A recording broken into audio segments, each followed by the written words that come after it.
पुत्रं विशालदेवस्य नित्यमुक्तिप्रदायकं मालनी परमानन्दं वन्दे चक्रधरं विभुं सर्वज्ञ श्री चक्रधर स्वामी की जय। सर्वप्रथम धर्मगप्पा विथ धनंजय या यूट्यूब चॅनलवरती सर्वांचं, हा व्हिडिओ लाईक करणाऱ्यांचं, बघणाऱ्यांचं सर्वांचंच सहर्ष स्वागत आणि सर्वांना मी धनंजय लोणारकर महानुभाव बुलढाणा येथून दंडवत प्रणाम करतो। आपल्या धर्मगप्पा यूट्यूबद्वारे आपण अनेक उपक्रम राबवले, उपक्रम या अर्थाने म्हणतो अनेक सदर राबवले।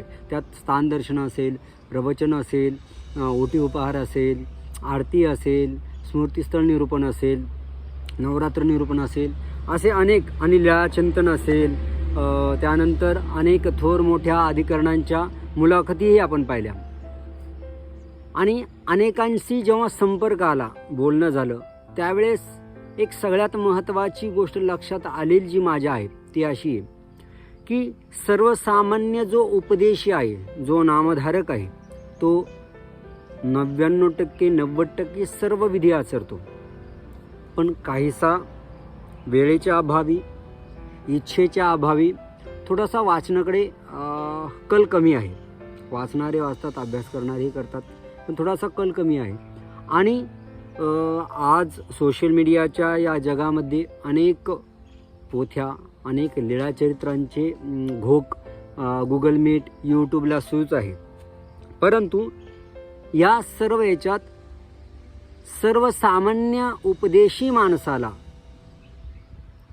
लीळाचरित्र लक्षात राहावा याच्यासाठी महत्प्रयास करायला लागतात। त्याचं कारण असं मी सांगेन तर कुठेतरी सातत्याचा अभाव आणि सातत्याबरोबर थोडासा इच्छेचा अभाव, त्यामुळे।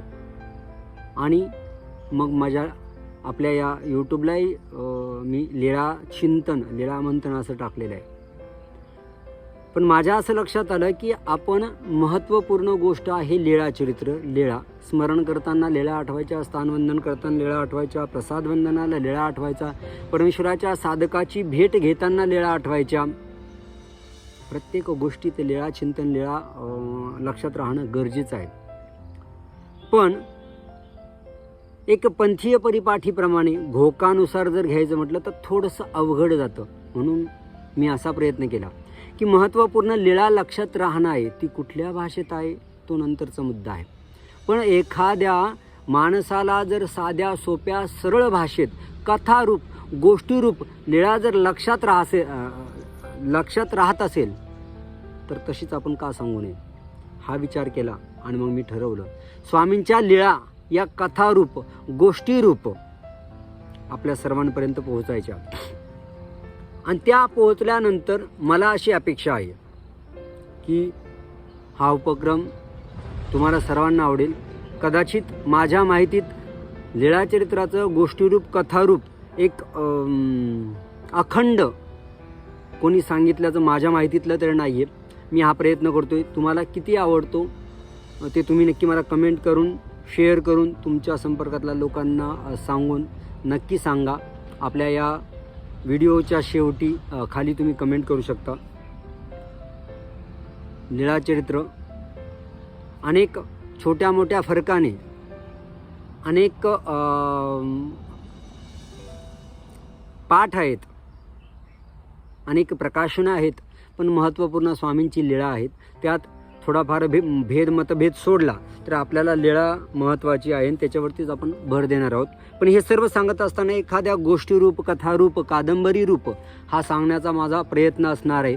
आणि हे सांगत असताना समोरच्याला आवडेल, समोरच्याच्या लक्षात राहील यासाठी मी भर देणार आहे। म्हणजे कदाचित कधीकधी लीळा सर्वसाधारणपणे सांगितल्यानंतर तेवढी लक्षात राहत नाही, पण थोडीशी रंगवून सांगेल, सांगताना ऐकल्यावरती ती जास्त लक्षात राहते। आणि माझा तो प्रयत्न असेल, मुद्दा लीळा लक्षात राहावी एवढा आहे। अर्थात हे सर्व रंगवताना शास्त्र सिद्धांत याच्यावरती मी लक्ष ठेवणारच आहे। रसो लीळाचरित्राची सुरुवात जी झालेली आहे ती खूप महत्त्वपूर्ण आहे. त्याचे आधी त्याचं टायटल असं आहे, मार्गादिमूळ श्री दत्तात्रेय प्रभू मार्गादिमूळ निरूपण. स्वामींचं सौंदर्य, स्वामींची श्रीमूर्तीची जी आकर्षून घेण्याची शक्ती आहे ती कलियुगात कुणाकडेच नाही असं स्वामींनी सांगितलेलं आहे. आणि मग जेव्हा स्वामी प्रत्यक्ष सुंदरतेचं मूर्तिमंत उदाहरण असताना स्वामींकडे बघितल्यानंतर सर्वस्व हरवणारी भक्त आपल्याला लीळाचरित्रात दिसतात.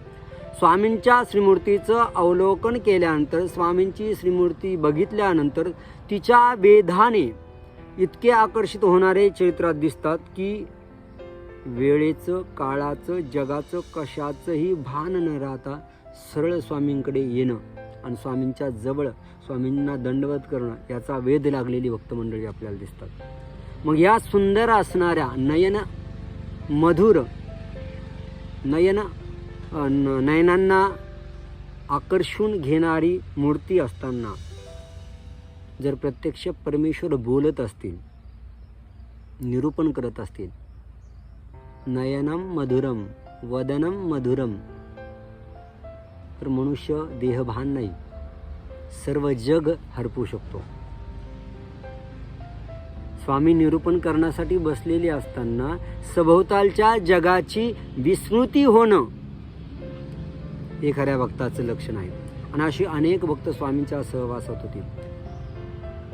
काही भक्त होती म्हणून होती, पण काही भक्तांच्या भक्तीचं, काही भक्तांच्या जिज्ञासेचं कौतुक स्वामींनी वेळोवेळी आपल्याला लीळाचरित्रात केल्याचं जाणवतं, दिसतं. आणि त्यापैकीच सदैव सतत नेहमी देवाला शंका प्रश्न विचारणाऱ्या आमच्या देवाच्या लाडक्या रुपाईसा, आणि त्यांचं स्वामींनी प्रासादिक नाव ठेवलं होतं महादाईसा. महादाईसा जेव्हा पुराण ऐकायच्या, कुठे काही ऐकायच्या, त्यावेळेस ते ऐकल्यानंतर ते खरं अथवा खोटं त्याबद्दल असलेले प्रश्न हे स्वामींना येऊन विचारायच्या. नेहमीप्रमाणे स्वामी आसनावरती, आसनस्थ आहे म्हणजे स्वामींना बसण्यासाठी जे वस्त्र टाकलेलं आहे त्यावरती स्वामी बसलेले आहेत. पूजाअवसर झालेला आहे. स्वामींच्या श्रीमुकुटावरती, बाळावरती म्हणजे कपाळावरती बाईसांनी गंध लावलेला आहे, आडा रेखिलेला आहे. गळ्यात स्वामींच्या पुष्पमाळा आहेत, वेगवेगळ्या फुलांच्या माळा आहेत, हातसरे आहेत. पूजाअवसर झालेला असल्या कारणाने बाईसांनी तिथं दशांग 10 प्रकारचे उत्तम प्रतीचे जे धूप आहे ते दाखवलेले आहेत. वातावरण सुगंधित झालेले आहे, वातावरणात सुगंधाचा दरवळ आहे. स्वामी निरूपण करतायत. नयनाला, डोळ्यांना आवडणारे सुंदर स्वामी निरूपण करत असताना स्वामींचे शब्द, स्वामींच्या श्रीमुखातली वाणी ही कानांनाही मधुर करतायत. आणि एक लक्षात घ्या, सामान्य अर्थाचा आपण विचार करा. जिथे पंच ज्ञानेंद्रियांचं एकत्रितकरण होतं, जिथे डोळ्यांनाही जी गोष्ट आवडते, कानांनाही जी गोष्ट आवडते आणि मनालाही जी गोष्ट आवडते, त्याच्यात देहभान विसरणं सहजशक्य असतं. 2 मिनिटासाठी, 5 मिनिटासाठी घेतलेला हातातील मोबाईल कधी अर्धा तास अथवा 1 तास खाऊन जातो हे आपल्याला कळतही नाही लक्षात येत आपल्याला की अरे 5 मिनिटासाठी घेतलेला हातातली मोबाईलनं आपला अर्धा तास घेतलेला आहे. कारण ते डोळ्यांनाही आवडत असतं, कानांनाही आवडत असतं आणि मनालाही आवडत असतं.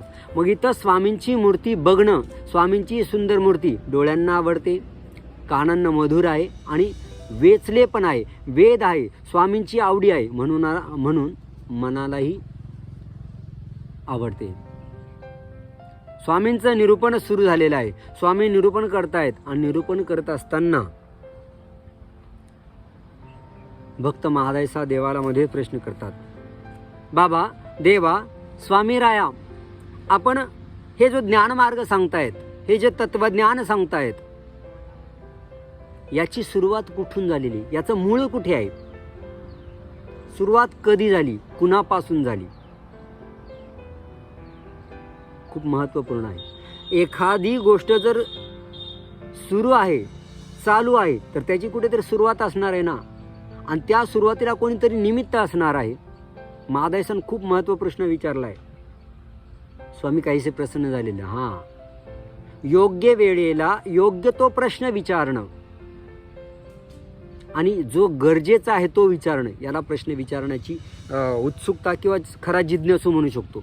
बऱ्याच वेळा अनेक जण प्रश्न विचारत असतात आणि त्या प्रश्नांना कधीकधी सेंडाही नसतो आणि बुडूकही नसतं. कधीकधी असं होतं, सांगणारा वेगळ्या उद्देशाने सांगतो, वेगळी गोष्टी सांगतो आणि समजणारा काहीतरी वेगळंच समजत असतो. मला अनेक जण प्रश्न विचारतात आणि कोण कशासाठी फोन करेल, कधी फोन करेल, याची काही शाश्वती नाही. नुकतंच नवीन वर्ष सुरुवात झाली. एकाचे मी देवपूजेत असल्या कारणाने 4 मिस कॉल आलेले होते. मला वाटलं काही महत्त्वपूर्ण असेल. मी सगळं पूजावसर आटोपल्यानंतर फोन केला. दंडवत बाबा.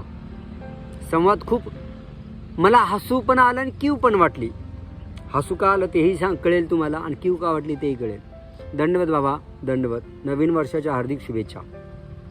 त्यांना म्हटलं तुम्हालाही खूप खूप शुभेच्छा. तुम्हाला भरभराटीचं, सुखसमृद्धीचं, धनवृद्धीचं नवीन वर्ष जावो. ते म्हणले बाबा हो, पण बाबा मला एक सांगा, मला हे नवीन वर्ष कसं जाईल? म्हणलं मी सांगितलं आत्ताच की नवीन वर्ष तुम्हाला सुखसमृद्धीचं जाईल, पण नेमकं कसं जाईल? त्याने विचारलं पुन्हा. मी सांगितलं की तुमचा जसा प्रयत्न असेल आणि जशी पूर्वजोड असेल त्यानुसार तुमचं नवीन वर्ष जाणार आहे. त्यानं पुन्हा प्रतिप्रश्न केला, पण बाबा तुम्ही सांगा ना नेमकं कसं जाईल? त्याला म्हटलं मी सदिच्छा देऊ शकतो, नेमकं कसं जाईल याबद्दल मला सांगणं थोडंसं अवघड आहे. ते म्हणे का सांगणं अवघड आहे? मी म्हटलो मला ज्योतिष कळत नाही, मला त्यातलं माहिती नाही. मी फक्त शुभेच्छा देऊ शकतो, देवाला प्रार्थना करू शकतो.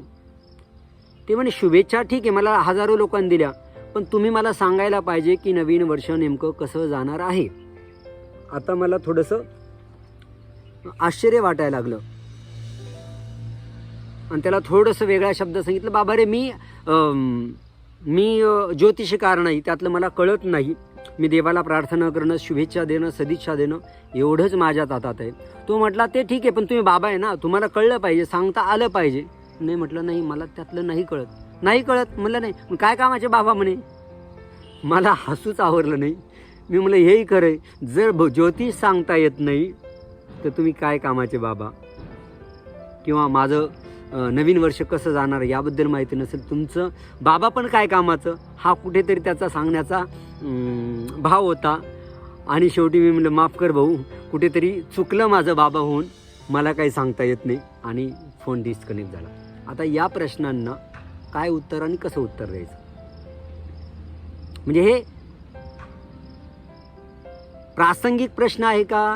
प्रासंगिक आहे, पण त्याला अपेक्षित कदाचित मी सांगितलं असतं, कारण त्याच्या बोलण्यावरून एकंदरीत जाणवलं. मी सांगितलं असतं तुझ्या असं असं चांगलं होणार आहे. नसं झालं पुन्हा फोन केला असता, बाबा तुम्ही तर असं सांगितलं होतं ना, असं का झालं?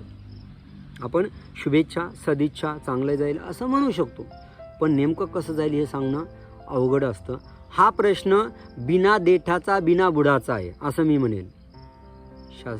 पंथाच्या एखाद्या प्रश्नाबद्दल, एखाद्या तत्त्वज्ञानातल्या लीळेतल्या काही संशय असेल, शंका असेल, ती आपण सांगू शकतो, पण असा प्रश्न कसा काही सांगू शकतो? म्हणून देव या ठिकाणी महादेव सांगतात, बाई तुम्ही खूप महत्त्वाचा प्रश्न केलेला आहे. कारण हा पंथ, हा परमार्ग, हा ज्ञानमार्ग जेव्हापासून सुरुवात झाला, तो सर्वात कधीपासून झाला, कुठून झाला, कसं झाला याची माहिती असणं गरजेचं आहे.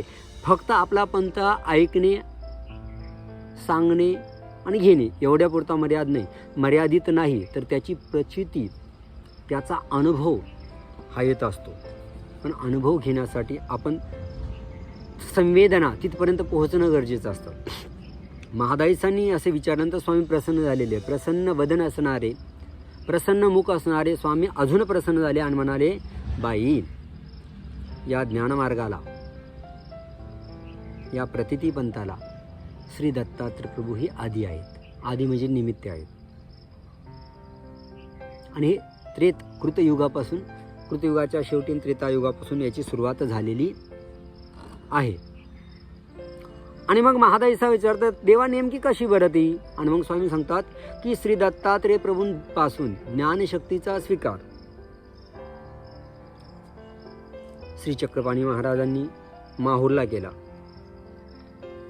माहूरून श्री चक्रपाणी महाराज द्वारकेला गेले आणि द्वारकेला गेल्यानंतर श्री गोविंद प्रभूपासून, श्री गोविंद प्रभूंनी रुद्रपुराहून द्वारकेला जाऊन श्री चक्रपाणी प्रभूंपासून शक्तीचा, ज्ञानशक्तीचा, गुरुत्वाचा, गुरु म्हणजे त्यांना गुरु मानणं याचा स्वीकार केला. अनेकांचा प्रश्न असाही असतो की गुरु का करावा, गुरु का मानावं, परमेश्वराला गुरु करण्याची काय गरज होती, आवश्यकता काय होती? तर यद्यदाचरती श्रेष्ठ तत्तदेवे तरोजना. जसा श्रेष्ठ माणूस, मोठा माणूस आचरण करल त्याचप्रमाणे आचरण, वागणं हे इतर जण, सामान्य लोक करत असतात. कदाचित आपण असं म्हटलं असतं, अरे आपल्या देवाने कुठं गुरु केला, स्वामींनी कुठे गुरु केला, श्री चक्रपाणी महाराजांनी, मग मला गुरुची काय गरज आहे, मलाही कळलं. तर तसं नाही. आणि मग श्री गोविंद प्रभूपासून रुद्रपूरला आपल्या सर्वज्ञ श्री चक्रधर स्वामींनी त्या ज्ञानशक्तीचा स्वीकार केला आणि अशी गुरु परंपरा सुरू झाली. या गुरु परंपरेचा जो ओघ आहे तो आत्तापर्यंत सुरू आहे की श्री स्वामींपासून श्री नागदेवाचार्यांना ब्रह्मविद्या ज्ञानमार्ग, त्यांच्यापासून त्यांच्या शिष्यांना असं करत करत करत करत आपल्या गुरुवर्यांपर्यंत ही परंपरा आलेली आहे. आणि ही पुढे अखंडितपणे, अविरतपणे, सतत, सदैव, नेहमी चालू राहणार आहे. स्वामींनी महादायसांच्या प्रश्नाचं उत्तर सांगितल्यानंतर खऱ्या अर्थाने लीळाचरित्राची सुरुवात झाली. अनेक वेळा नुकताच 8 मार्चला जागतिक महिला दिन संपन्न झालेला आहे. अनेकांनी अनेक संदर्भातल्या वेगवेगळ्या शुभेच्छा दिलेल्या आहेत. आणि शुभेच्छा देत असताना अनेकांनी स्त्री स्वातंत्र्य, स्त्रियांचे प्रॉब्लेम, येणाऱ्या अडचणी, अशा अनेक विषयांवरती अनेक लेख, प्रवचनं, व्याख्यानं पार पडलेले आहेत संपूर्ण जगभरामध्ये. आणि ते होत असतात नेहमी. अनेक जण महिला स्वातंत्र्यावरती सदैव बोलत राहतात. पण मनुष्याची वृत्ती स्वार्थी असल्याकारणाने, जीवाची वृत्ती स्वार्थी असल्याकारणाने महिलांचे प्रश्न आजपर्यंत हवे तसे सुटलेले नाही. आणि मग त्या स्त्री स्वातंत्र्याचे अनेक जण आपापल्या परीने, आपापल्या स्वार्थाने, आपापल्या सोयीने अर्थ लावतात. तो भाग वेगळा. पण स्त्रियांना ज्ञानाचं स्वातंत्र्य, शंका प्रश्न विचारण्याचं स्वातंत्र्य हे आमच्या सर्वज्ञांनी 800 वर्षापूर्वी दिलेलं आहे.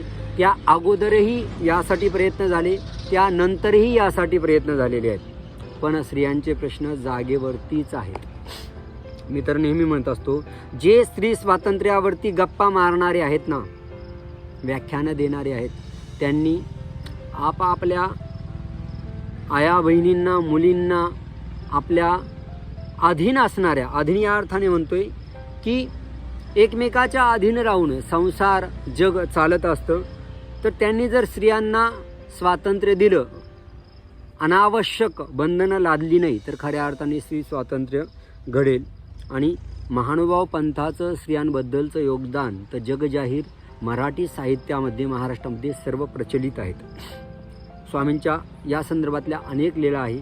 जसं लीळाचरित्राचं लिखाण, संकलन हे पंडित माहिमभट्टांनी केलेलं असलं, तर त्याची सुरुवात महादायसांच्या प्रश्नापासून झालेली आहे. मराठीला आद्य कवयित्री महदंबा म्हणजे महादायसा आहे. अनेक जे काय आपले महानुभाव पंथात प्रमुख 13 आमणाय आचार्य आहेत, त्यांच्या मूळ पुरुष किंवा मूळ स्त्री म्हणजे त्यांचा उगम जो आहे त्या स्त्रियांपासून झालेले, असे अनेक दाखले, उदाहरणं देता येईल. आणि स्त्रियांचे जे आजही जिवंत प्रश्न आहे त्यावरती स्वामींच्या अनेक लीळा आहेत. मग ते मासिक पाळीचा असो स्त्रियांना दुय्यम स्थान देण्याचा असो अथवा स्त्रियांना विनाकारणची बंधनं लादण्याचा असो, यावरती स्वामींच्या आपल्या या लीळाचरित्रामध्ये, महानुभाव साहित्यामध्ये अनेक उदाहरणं सापडतात. तर असो, स्वामींनी श्रीचक्रपाणी प्रभूंचेच अवतार स्वामी होते याची सुरुवात सांगायला स्वामींनी केलेली आहे. आणि ही लीळा ही स्वामींनी महादायसांना हिवरळीला जालन्याला आजच्या सांगितलेली आहे. सुमारे साधारणपणे 900व्या शतकातला काळ आहे, वेळ आहे. आणि तो वेळ कुठेतरी गीतेचं जे तत्त्वज्ञान श्रीकृष्ण महाराजांनी सांगितलं होतं ते मूळ तत्त्वज्ञान बाजूला जाऊन चातुर्वर्ण्य व्यवस्था, अनेक अंधश्रद्धा, कर्मकांड याचा तो काळ होता. आणि त्या काळामध्ये फलटण येथे श्रीचक्रपाणी प्रभूंनी अवतार घेतला. लोकव्यवहारामध्ये, लोकसमाजामध्ये देवधर्माला अनन्यसाधारण महत्त्व आल्या कारणाने अनेक जण त्या गोष्टीचा गैरफायदा घेत होते. गैरफायदा घेणं माणसाचा स्वभावच असतो. जो श्रेष्ठ असतो ना, तो कनिष्ठाला दाबण्याचा प्रयत्न करत असतो. लहान असेल त्या लहानाला सदैव, मग तो वयाने असेल, पैशाने असेल, जन्माने असेल, जन्माचं तर तसं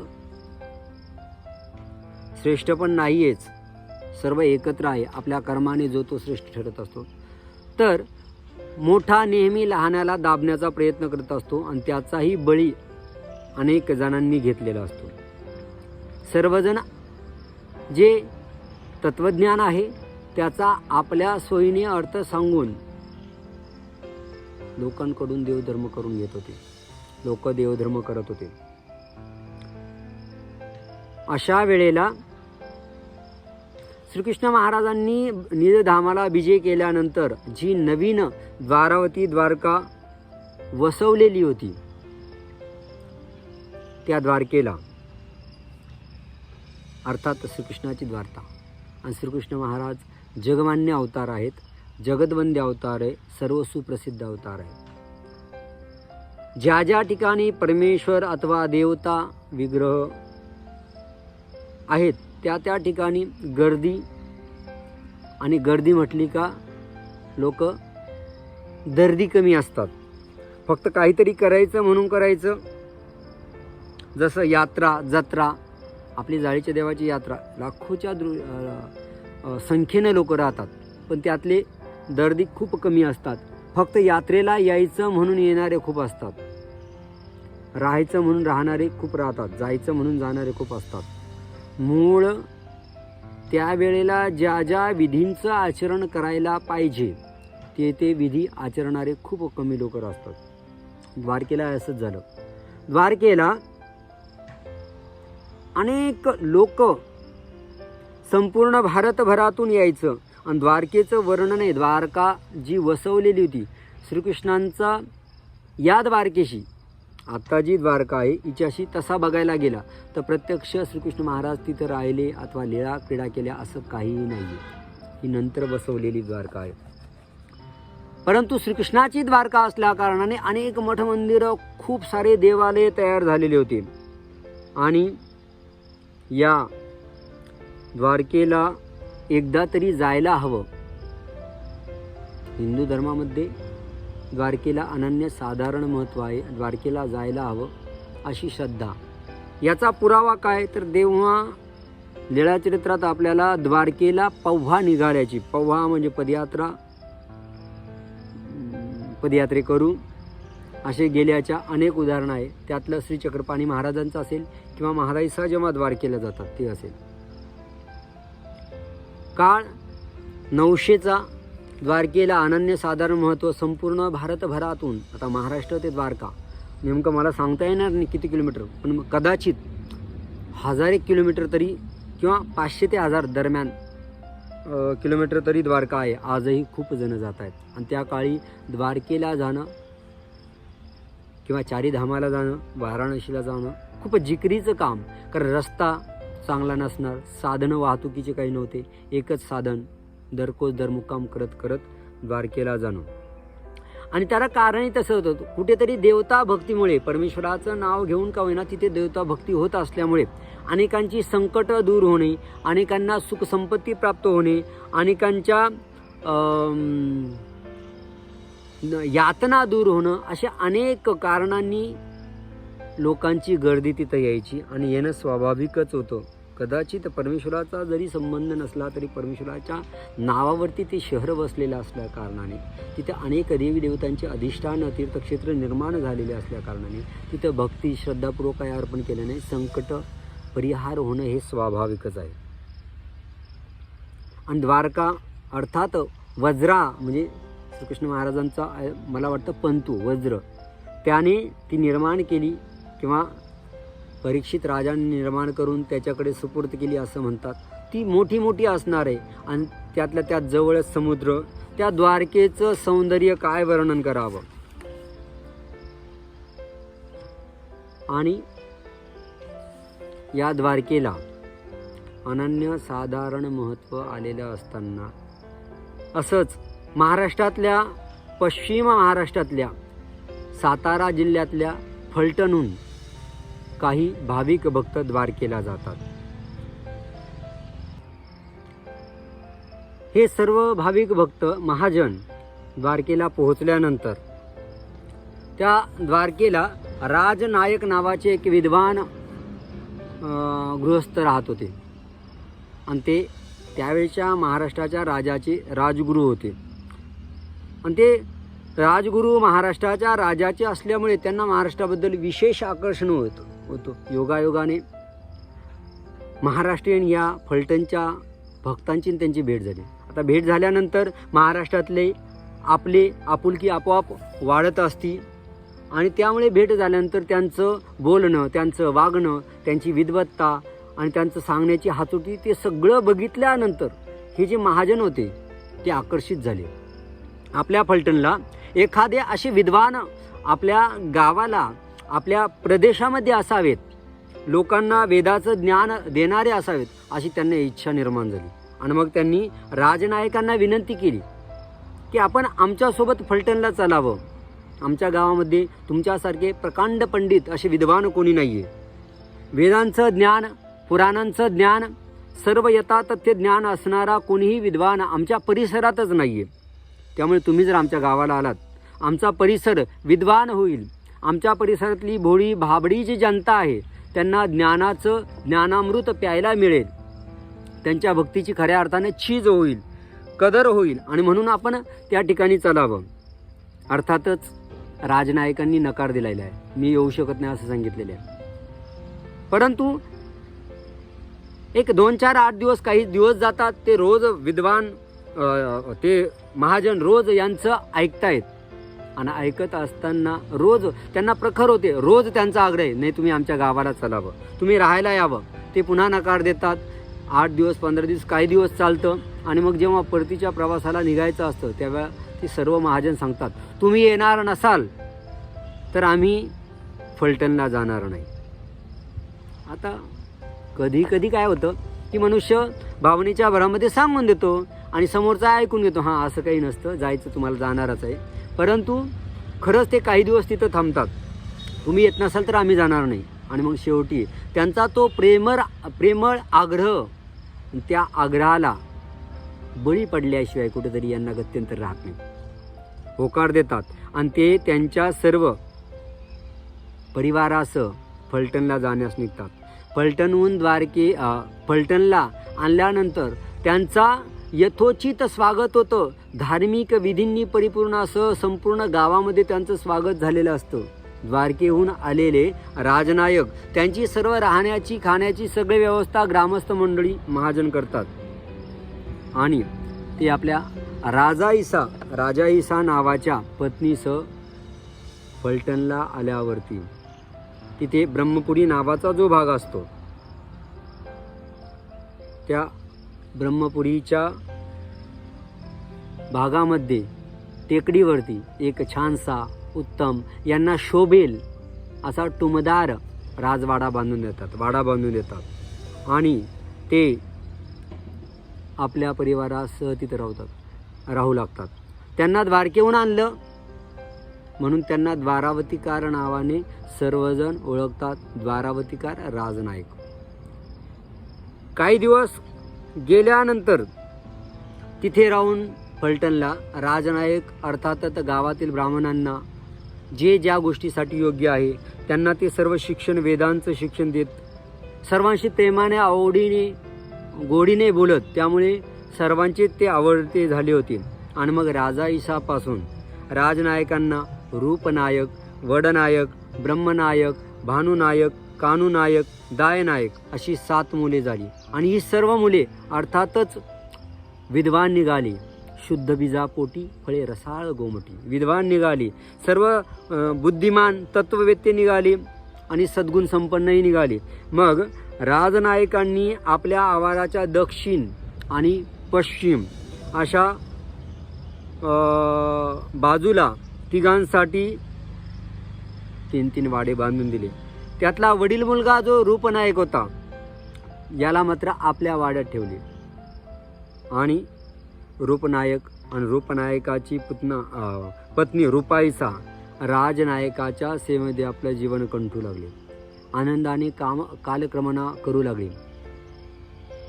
मुलांना अभ्यास शिकवणे, आईवडिलांची सेवा करणे, असं करता करता त्या उभय दाम्पत्याच्या पती पत्नीच्या पोटी जनक नायक नावाचा मुलगा झाला. एक मुलगा झाला, अर्थातच त्याचं जनक नायक नाव ठेवण्यात आलं. जनक नायक जसे मोठे होऊ लागले तसे तसे त्यांची विद्वत्ता, त्यांचे बुद्धी कौशल्य, वेदाध्ययन याच्यातलं लक्ष, आवडी, त्या सगळे गुण प्रगट व्हायला लागले. आणि मग ते इतरांप्रमाणे गावातले आपल्या आईवडिलांचे आवडते होऊ लागले. काही दिवसांनी राजनायकांनी आणि राजाईसांनी आपली इहलोकीची यात्रा संपवली. काळ धर्माला गेली, ती मरण पावली. आणि मग जुना वाडाही बऱ्याच वर्षाचा झालता, पण तो पडझड झालती. मग रूपनायकाने सुंदर असा तिथं वाडा बांधला. आता रूपनायक आणि रूपायसा यांच्या जनकनायकाची लग्नाची चिंता सुरू झाली. आणि त्यांना जनकनायकांसारखीच स्वज्वळ, प्रेमळ, सुंदर पत्नी अशी हवी होती. आणि ते शोध घ्यायला लागले. आणि मग चाकणच्या जनकनायकांना चाकणच्या जनकाईसाची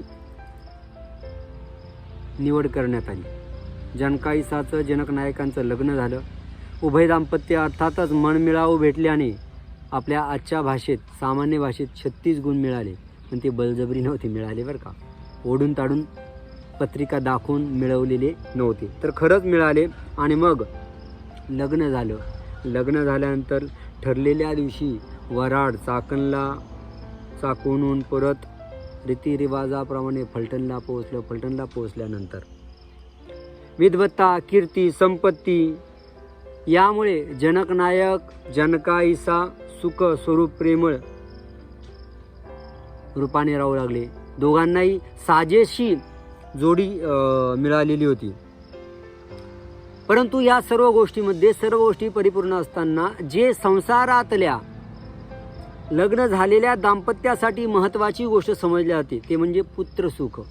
पुत्राला जन्माला घातल्यानंतर खरं जन्माची सार्थकता होते अशी कुठेतरी संकल्पना आपल्या संप्रदाय, आपल्या जगामध्ये आहे. आणि त्यामुळे लग्न होऊन बरेच दिवस झाले, मात्र यांना काही पुत्र झाला नाही. अनेक नवस केले, अनेक जप केले, अनेक यज्ञ केले, परंतु तरीही मुलगा काय होत नव्हता. आणि मग या सर्व काळामध्ये अर्थातच बरीच वर्ष झाल्यानंतर पुत्र नाही आहे, पाळणा हल्लेला नाही आहे, त्यामुळे नाराज आहेत. आणि नाराजी हळूहळू घरात, पतीपत्नीत, मग घरात, मग परिसरात व्हायला लागली. आणि एक दिवस जेव्हा मला पुत्र होत नाही असं जनकाईसाच्या लक्षात आलं, तेव्हा जनकाईसाने आपल्या नवऱ्याला एक गोष्ट सुचवली. खरं तर एखाद्या स्त्रीने ही गोष्टी सुचवण्यासाठी खूप मोठं मन लागत असतं, पण इथं जनकाईसाने आपल्या मनाचा मोठेपणा दाखवून आपल्या पतीला म्हटलेलं आहे, नवऱ्याला म्हटलेलं आहे, हो असं किती दिवस चालणार? पुत्र मुख न बघण्याचं हे दुर्भाग्य आपल्या पदरी आलेले, असं किती दिवस चालणार? त्यावेळी जनक नायक म्हणतात, बरोबर आहे, तू म्हणते ते खरं आहे, पण मी तरी काय करू शकतो?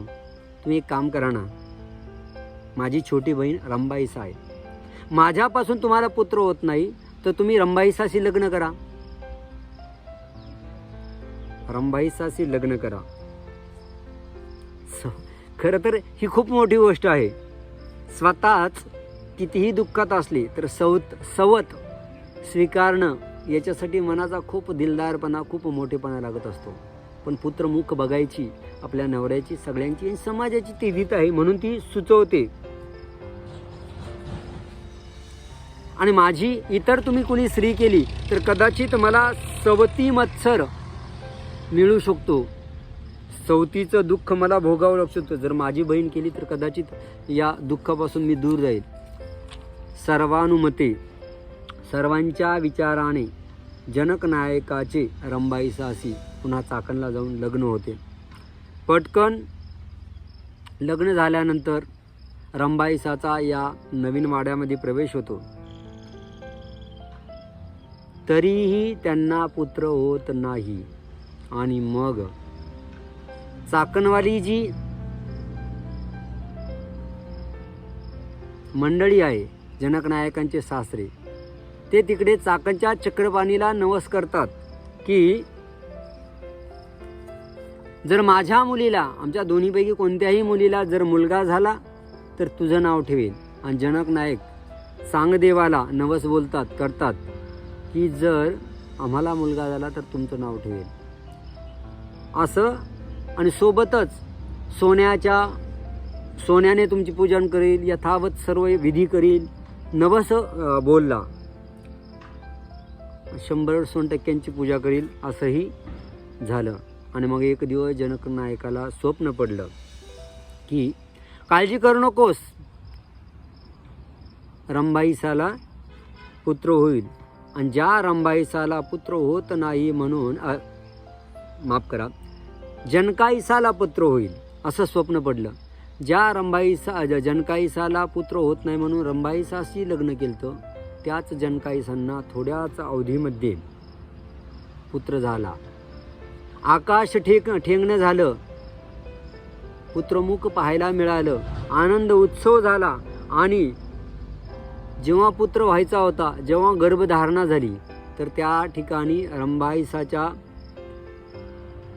आनंदाला पारावर नव्हता. कारण की आपली मोठी बहीण, तिला पुत्र होतोय, पण जनकाईसाचं तेज दिवसेंदिवस वाढत होतं. नेहमीप्रमाणे एखाद्या स्त्रीला गर्भधारणा झाल्यानंतर पुत्र होण्यासाठी जे काही सामान्य तेज, चेहऱ्यावरचं तेज वाढत असतं किंवा त्यांना वेगवेगळ्या इच्छा उत्पन्न होत असतात, तशा जनकाईसांना वेगवेगळ्या इच्छा उत्पन्न होत असताना त्यांच्या शरीराचं तेज वाढायला लागलेलं आहे. त्यांना आनंद, सतत आनंदी, जो माणूस सतत आनंदी राहतो, खुश राहत असतो, सदैव हसतमुख राहत असतो, त्याचं वागणं, बोलणं, राहणं सगळंच आनंदी होत असतं. जनकाईसा आनंदी राहू लागल्या, वातावरण घरातलं आनंदी झालेले. फक्त पुत्र होतो याचा आनंद नाही, तर जनकाईसाची कसलीही तक्रार नाहीये, कसलीही मागणी नाहीये, कसलंही दुःख नाहीये. गर्भसंभूती झालेली असताना होणाऱ्या यातना, वेदना त्या जनकाईसांना होतच नाहीये. पुत्र गर्भ आहे, गर्भधारणा झालेली आहे, पण कसलंही दुःख नाही, कसली अडचण नाही, कसल्या वेदना नाही, आनंदाने सर्व चाललेले आहे. आणि ही गोष्ट खरं तर खूप आश्चर्याची होती. कारण एखाद्या महिलेला, एखाद्या स्त्रीला जेव्हा गर्भधारणा होते तेव्हा तिच्या अनेक अडचणी असतात, अनेक तक्रारी असतात, अनेक वेदना असतात. रंभाईसांना आपल्या बहिणीची सेवा करताना कुठलीही जनकाईसांची वेदना, यातना काही जाणवत नाही. कशा जाणवतील? तिथे माझा जगाचा मालक परब्रह्म परमेश्वर श्री चक्रपाणी महाराज येणार होते. जिथे परमेश्वर अवतार घेत असतो तिथं दुःख असतं, जिथं प्रकाश असतो तिथं अंधार असतो, जिथं वेदना असतात, जिथं आनंद असतो तिथं वेदना असतात नाही. तिथं आनंदाचं निधान, आनंदाचा सागर, आनंद घन परमेश्वर अवतार घेणार आहे. त्यांना कसल्याच वेदना होत नाही. आनंदी आहे, सुखी आहे, समाधान आहे. सगळ्या गावात चर्चेचा विषय झालेला आहे, सर्वांना आनंद झालेला आहे. सर्वांना आनंद होत असताना सर्वजण आपलं दुःख विसरण्यासाठी, आपल्या अडचणी दूर होतील, तेवढा विसर पडेल आपल्या दुःखाला, म्हणून रंभाईसाकडे, म्हणून जनकाईसाकडे वाड्यात येत. रंभाईसा आपल्या बहिणीच्या सेवेत लागलेली आहे. जनकाईसाला भेटत, गप्पा मारत, आणि महिला यायच्या, स्त्रिया यायच्या. बाई ग, तुला कसं वाटतंय, तुला काय भावना आहे, तुझ्या मनातल्या काही इच्छा आहेत त्या विचारायच्या. आणि जनकाईसा सांगायच्या, नाही ग, माझ्या मनात कसल्याची इच्छा नाही, सगळ्या इच्छा परिपूर्ण झालेल्या आहे. एरवी आंबट खावंसं वाटतं, गोड खावंसं वाटतं, पण तसलं काहीच नाही. एकदम निवांत आहे, मस्त समृद्ध असं वाटतं की बस काहीच नको, असं मस्त बरं वाटते. सगळ्या स्त्रियांना आश्चर्य वाटायचं. नाही ग, मग त्या गप्पा मारायच्या. नाही ग, माझ्या पहिला मुलगा झाला ना तर मला अशा वेदना झाल्या, त्या मुलीच्या वेळेस अशा वेदना झाल्या, मला ही इच्छा झाली, ती इच्छा झाली, अशा त्यांच्या गप्पा व्हायच्या. आणि जनकाईसाला काहीच, सर्व तृप्त आहे, सदैव आनंदित आहे, समाधानी आहे, कसलीच इच्छा नाही. कारण तृप्त काम असणारा परमेश्वर त्यांच्या पोटी जन्माला घेणार. आणि शेवटी शके 1043 आश्विन वद्य शुद्ध नवमीला पुष्प नक्षत्रामध्ये गुरुवारी पहाटेची शांतता चिरत जनक नायकाच्या वाड्यातून बालकाचा टाहो, आनंदाचा हुंकार आल्याची बातमी सर्व गावभर पसरली. आणि वाड्यात अगोदरच लोक खूप यायचे, आता गर्दीच मावली नाही. जनक नायक, घरातली वातावरण प्रसन्न, सगळे आनंदी होते. आनंदाचे डोई, आनंद तरंग, सगळी गर्दी जमा झाली आणि सगळ्या गावात उत्सव झाला. ज्यांना कळलं ते सगळेच जनक नायकाच्या आवारामध्ये वाड्यात येऊन राहतात. मुलाचं ते तेज, सौंदर्य, रूप, गुण बघून सर्वांना आश्चर्य. वाह जनक नायक हो, तुमचं भाग्य उदयाला आलं. जनकाईसा, अगं कुठलं भाग्य घेऊन आलीस तू, एवढा सुंदर गोंड छान बाळ जन्माला घातलेला आहे. हेवा वाटायला लागला इतर मातांना, आपल्या पोटी का मुलं असं जन्माला आलं नाही, हेवा वाटायला लागला होता. आणि हेवा वाटावा असंच ते बाळ होतं. रूपनायकांच्या अर्थात आजोबाच्या आनंदाला पारावार उरलेला नाही. आपल्या मुलाला एवढा अद्वितीय असणारा, दिसणारा सुंदर मुलगा झाला म्हणून, आणि मला आजोबा म्हणणारा माझा नातू जन्माला आला म्हणून. सगळं गाव आलेले आहे, आनंद उत्सव साजरा झालेला आहे, बारसं झालेलं आहे, आणि हळूहळू वाढत चाललेलं आहे. हे सर्व जन्म झाल्यानंतर आनंद जिकडे तिकडे आनंद, चोहीकडे सगळीकडे आनंद. आणि मग 5 दिवस झालेले आहे. 5 दिवस बारशाच्या अगोदर, अर्थातच 5 दिवस झाल्यानंतर बाळ स्तनपान करत नाही, आपल्या मातेचं दूध प्राशन करत नाहीये. आणि मग त्यामुळे सगळ्यांना दुःख वाटायला लागलं. 5 दिवस झालेले आहे, मुलाने स्तनपान केलेलं नाही. तेव्हा रूपनायकांना कळलं आणि रूपनायकांनी सांगितलं, अरे जनका, तू चांगदेवाला नवस केला होतास की तुला सोन्याची पूजा करेल आणि तुझं नाव ठेवेल. त्या चांगदेवाच्या दर्शनाला घेऊन जा, सगळं ठीक होईल, काळजी करू नको. आणि मग चांगदेवाच्या मंदिरात तिकडे नेल्यानंतर, कबूल केल्यानुसार, नवस पूर्ण केल्यानंतर बाळ स्तनपान करायला लागलं.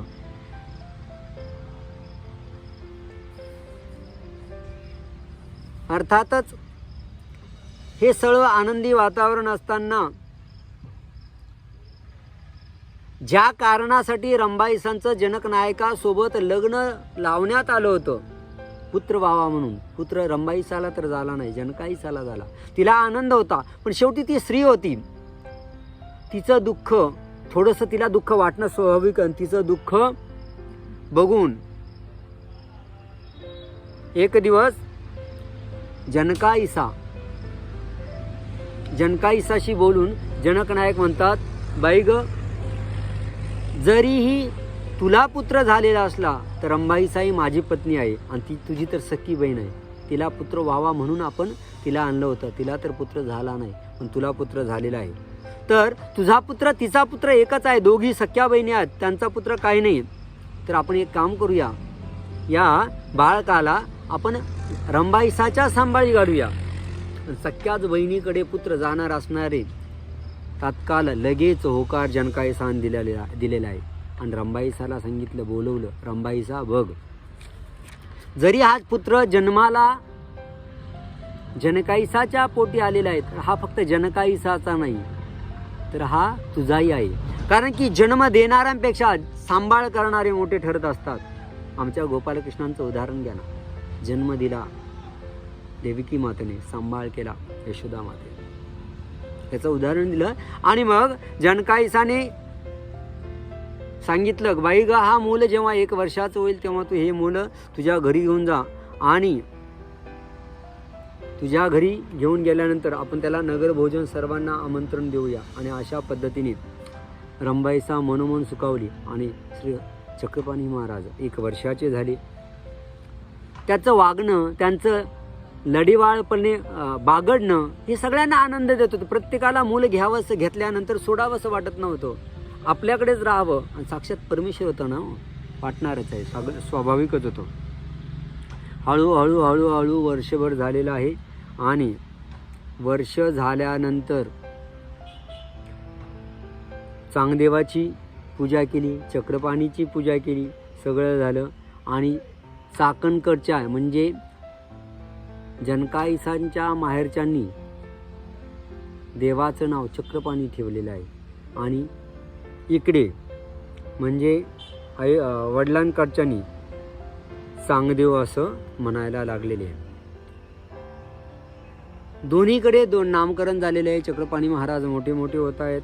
आणि काही दिवसांनी सर्वांचे आवडते हळूहळू श्री चक्रपाणी महाराज झालेले आहेत. अशा रीतीने श्री चक्रपाणी महाराजांचा अवतार झालेला आहे.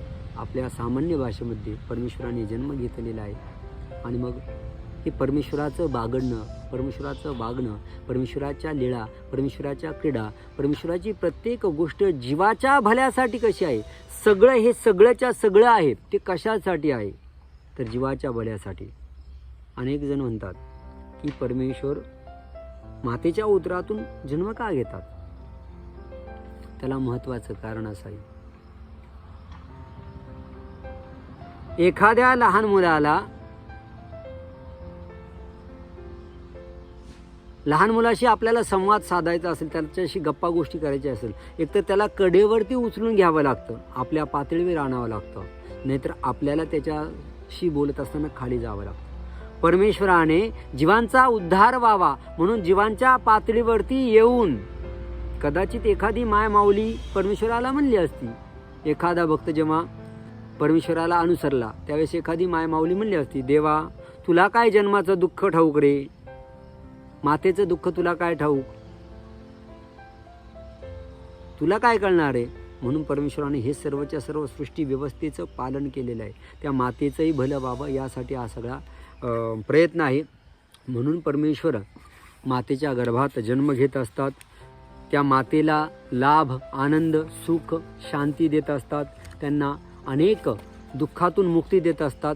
हे महत्त्वपूर्ण आहे. म्हणून परमेश्वर मातेच्या गर्भात जन्माला येतात, अवतार घेत असतात.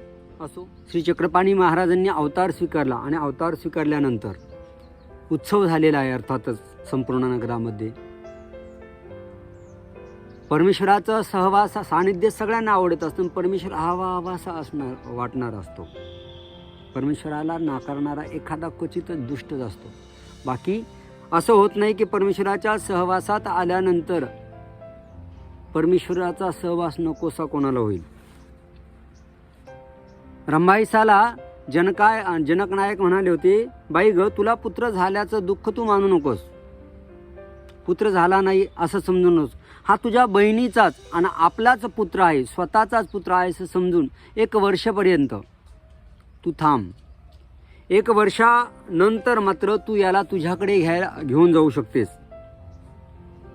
अर्थात या गोष्टीला जनकाईसाचाही नकार नव्हता, कारण सख्या बहिणीकडे जातो, त्यांना कुठे दूर जाणार नव्हतं, जवळच वेगळा वाडा होता, त्या वाड्यात जाणार होतं. आत्ताचं जे जन्मस्थान म्हणून फलटण स्थान आहे तो होता जनकनायकाचा, जनकाईसांचा वाडा, घर.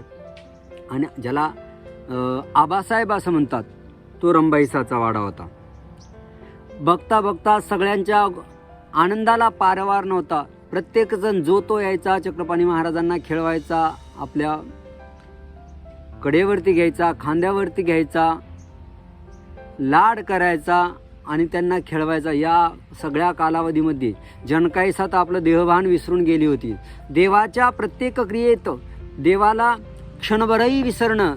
कुणीतरी मुलगा घेतला तर ती मुलगा आपला घेतलेला आहे, घेतलेला मुलगा कुणाच्या तरी कडेवरती आहे, ही काम करते, पण लक्ष त्याच्यावरतीच राहायचं. सतत देवाचा सहवास हवा, सतत देवाकडे बघत राहायचं. देवाशी संबंधित मुलाच्या संदर्भित सर्व क्रिया करताना तिला आनंद व्हायचा. कुठलीही गोष्ट कंटाळणे नाही, कंटाळवाणी करतच नव्हती, होतच नव्हती. तिला प्रत्येक गोष्टीत देवाला खेळवण्यात आनंद, देवाला भरवण्यात आनंद, देवाला झोपवण्यात आनंद, देवाला आंघोळ घालण्यात आनंद, ती उत्साहानं करायची. देवाचा सहवास असाच असतो. फक्त देवाचं देवत्व, देवाची कृपा आपल्यावरती झाली पाहिजे. आणि जनकाईसांवरती देवाची ती कृपा झाली होती. जनक नायकांनाही त्या मुलाला खेळवण्यात ते गावभर फिरायचे, काही कामानिमित्त इकडे तिकडे जायचे, व्यापारानिमित्त जायचे, परंतु कधी एकदा मुलाकडे जातो, कधी मुलाला कडेवरती घेतो, कधी मुलाला खेळवतो, असं उत्सुकता लागलेली यायची. संपूर्ण गावात काही कामानिमित्त फिरल्यानंतरही त्यांचं लक्ष मात्र घरीच लागलेलं यायचं. लोकांना हेवा वाटायचा. काही लोक बोलायचेही, अहो जनक नायक हल्ली घरीच जास्त वेळ थांबता, काही व्यापाराकडे थोडं लक्ष देत जा. जनक नायक हसत, ते काय सांगणारे आनंद, माझा मुलगा, मला मुलगा झालेला आहे, त्या मुलगा झाल्याचा आनंद, त्या मुलाचा सहवास आनंदीमय आहे, सुखमय आहे, शांतिमय आहे, हे कसं व्यक्त करणार आहे. ते हसत आणि हसून उत्तर देण्याचं टाळत. आणि लवकरात लवकर घरी येऊन कधी कधी पती पत्नीमध्ये थोडीशी कुरबुरे व्हायची. कशामुळे तर माझ्याकडे दे बाळाला, मी सांभाळतो. आई म्हणजे नाही, माझ्याकडे राहू द्या. आणि असं करता करता 1 वर्ष सहज संपून गेलं. इकडे रंभाईचा माता आपल्या वाड्यात कमी आणि इकडेच येऊन राहायची त्याला खेळवण्यात. त्या कधी कधी ताई आईला जनकाईसाला म्हणजे, ताई ग थांब, मी खेळवते त्याला, मी आंघोळ घालते. पण तिच्या मनात खंत होती, वर्ष कधी होईल, कसं होईल याची वाट बघायची. एकदा माझ्याकडे कधी येतील, कसे येतील, वर्ष का संपत नाही, इतके दिवस, इतका वेळ का लागतोय, अशी उत्सुकता. करता करता करता वर्ष निघून जातं. आणि ज्या वेळेची आतुरतेने रंभाईचा वाट बघत असते, ती हळूच एक दिवस आपल्या पतीला म्हणते, का हो चक्रपाणीला तुम्ही माझ्याकडे देणार होतात वर्ष झाल्यानंतर, आता तो वर्षाचा झाला, द्या ना, माझ्याकडे पाठवा ना, माझ्या वाड्याकडे पाठवा ना, माझ्या वाड्यावर पाठवा, मी त्याचा सांभाळ करेल. अगदी माझ्या ताईप्रमाणेच मीही त्याला सांभाळेल. तो ताईचा पुत्र जरी असला ना तरी माझाच पुत्र आहे. देवाने माझ्यावरती ही कृपा केली की मला दुसरा पुत्र दिला नाही, त्यामुळे मला याचाच सांभाळ करण्याचा, याचा मला सहवास आवडतो. खरं तर सवतीचा पुत्र सांभाळणं खूप अवघड असतं, त्याच्यासाठी उदार मन लागत असतं. रंभाईसा देवाच्या सहवासात आनंदी झालेली, देव येणार व्याकुळ झालेली आहे, सवती मत्सर बाजूला झालेला आहे. आणि मग ती जनकाईसांना म्हटल्यानंतर जनकाईसा आणि जनक नायक प्रेमाने स्पष्टपणे लगेच सांगतात, घेऊन जा, तुझ्या वाड्यात घेऊन जा. आणि जनक नायकाचे हे शब्द ऐकून जनकाईसाही तितकेच, जनकाईसाला कुठेतरी वाटत असतं नाही माझ्याजवळ राहावा, पण कुठे दूर चाललाय, जवळच आहे, जाता येईल, म्हणून ती पण होकार देते. आणि ते शब्द ऐकल्याबरोबर रंभाईसाच्या आनंदाला पारावार होत नाही. आपल्या वाड्यात ती घेऊन येते. आणि तिथं आल्यानंतर आपलं आयुष्य, आपला वेळ आंघोळ घालण्यात, भोजन घालण्यात, स्नान घालण्यात, त्याला खेळवण्यात ती कंठू लागली. बारशाचा कार्यक्रम खूप मोठ्या प्रमाणात झाला. आणि हळूहळू श्री चक्रपाणी महाराज मोठे व्हायला लागलेले आहे. तिथे रंगनाथाचं देऊळ होतं. त्या रंगनाथाच्या मंदिरामध्ये रंभाईसा श्री चक्रपाणी महाराजांना रोज घेऊन जात असत, तिथं खेळवत असत, पूजन करत असत. तिथे एका कोरीव शिळा होती, त्या शिळेवरती श्री चक्रपाणी बाबा नेहमी खेळत असत. 4 वर्षाचे झाल्यानंतर रूपनायकांच्या वेदमंत्रांचा शिकवलेल्या, वडिलांनी शिकवलेल्या वेदमंत्रांचा ते अभ्यास करू लागले. आणि अस्खलितपणे ते बोलू लागले. वेदमंत्रांचा उच्चार सफाईदारपणे करू लागले. अचाट बुद्धिमत्तेबरोबरच बालत्वाचे जे काही गुणधर्म असतात, मस्ती करणे, खेळणे, बागडणे, हे सगळं करायला लागले. बारव तिथे होता, त्या बारवावरती स्नान करणे, मुलांसोबत खेळणे, सगळ्याच गोष्टी करायला लागले. आता जे आपण रंगशिळा मंदिर म्हणतो ना, म्हणजे रंगशिळेचे जे 3 तुकडे आहेत, एक आबासाहेब मंदिरात, एक आहे आबासाहेब मंदिराच्या पाठीमागे रंगशिळा, तिसरा आहे गावात आणि चौथा आहे पोगरवाडीला. तर ही जी रंगशिळा रंगनाथाच्या मंदिरातली मोठी कोरीव शिळा होती, त्याच्यावरती श्री चक्रपाणी महाराज खेळत असत, बसत असत, तिचे ते 4 तुकडे झालेले आहेत. तर मुंजी बंधन झालं आणि गावातल्या सर्व लोकांना बोलवलं गेलं. सर्व लोक आनंदाने येऊ लागले. रंभाईसाकडे जनकाईसा येऊन खेळवायची, त्या झोपू घालायची. आजूबाजूच्या स्त्रियांनाही श्री चक्रपाणी महाराजांचा सहवास आवडायचा. आणि जेव्हा 10 वर्षाचे श्री चक्रपाणी महाराज झाले, तेव्हा रंभाईसाच्या वाड्यामधून श्री चक्रपाणी महाराजांना जनक नायकांनी आपल्या वाड्यात आणले, मूळ वाड्यात आणले, जनकाईसाकडे आणले. आणि तिथं आल्यानंतर मग ब्रह्मचर्य व्रत, वेदमार्ग, वेदांचा अध्ययन, दर्शन, असे अनेक व्रतांचा अंगीकार श्री चक्रपाणी महाराजांनी केला आणि ते तिथे राहू लागले. हळूहळू बाल्यावस्था संपल्यानंतर अचाट बुद्धिमत्तेमुळे सगळे वेदाध्ययन, कुणाला काही शंका असेल ते येऊन विचारायचे. हा श्लोक कसा आहे, ही ऋचा कशी आहे, हे सर्व विचारायचे. आणि लोकांना तितकेच श्री चक्रपाणी महाराज सांगायचे. बाल्यावस्था जाऊन तारुण्यावस्था यायला लागली. अगोदर चांपेगौर असणारी मूर्ती तारुण्यावस्थेत अधिकच सुंदर दिसायला लागली. आणि मग जुन्या काळी कसं राहायचं, 10-12 वर्षाचं झालं का लग्नाचं वय समजलं जायचं. आणि मग लोक म्हणू लागले जनक नायकांना की यांचा विवाह करा. त्यावेळी जनक नायक म्हणतात, मी करायला तयार आहे, परंतु माझ्या मुलाचा जो ओढा आहे ना, तो धार्मिकतेकडे आहे, वैराग्य वृत्ती आहे, लग्नाकडे. तारुण्यावस्था प्राप्त होण्याच्या अगोदर जे मुलांना आकर्षण असतं, तसलं आकर्षण यांना नाही आहे. तर यांचा वैराग्याकडे वृत्ती आहे. मी 1-2दा विषय काढला तरी चक्रपाणींनी टाळलेला आहे. त्यामुळे नंतर बघूयात, इच्छा दिसत नाही. असं बरीच वर्ष लोटली. गावात अनेक खेळक्रीडा आहे, अनेकांचे दुःख निवारण आहे. कोणाला सर्प चावला तो दूर केला, असे वेगवेगळे दुःख, कुणाला दान दिलं, दुःख परिहार, फलट नगडे, सगळ्यांच्या आवडते झालेले आहे चक्रपाणी महाराज. बरीच वर्ष लोटली. लोकांचा आग्रह वाढत गेला. लोकांच्या आग्रहाबरोबरच जनक नायकांचाही आग्रह स्वामींना, श्री चक्रपाणी प्रभूंना वाढला. आणि एक दिवस हो ना करत चाकणच्या चक्रपाणी प्रभूंच्याच मामाची मुलगी, कमळ नायकाची मुलगी कमळा उसा,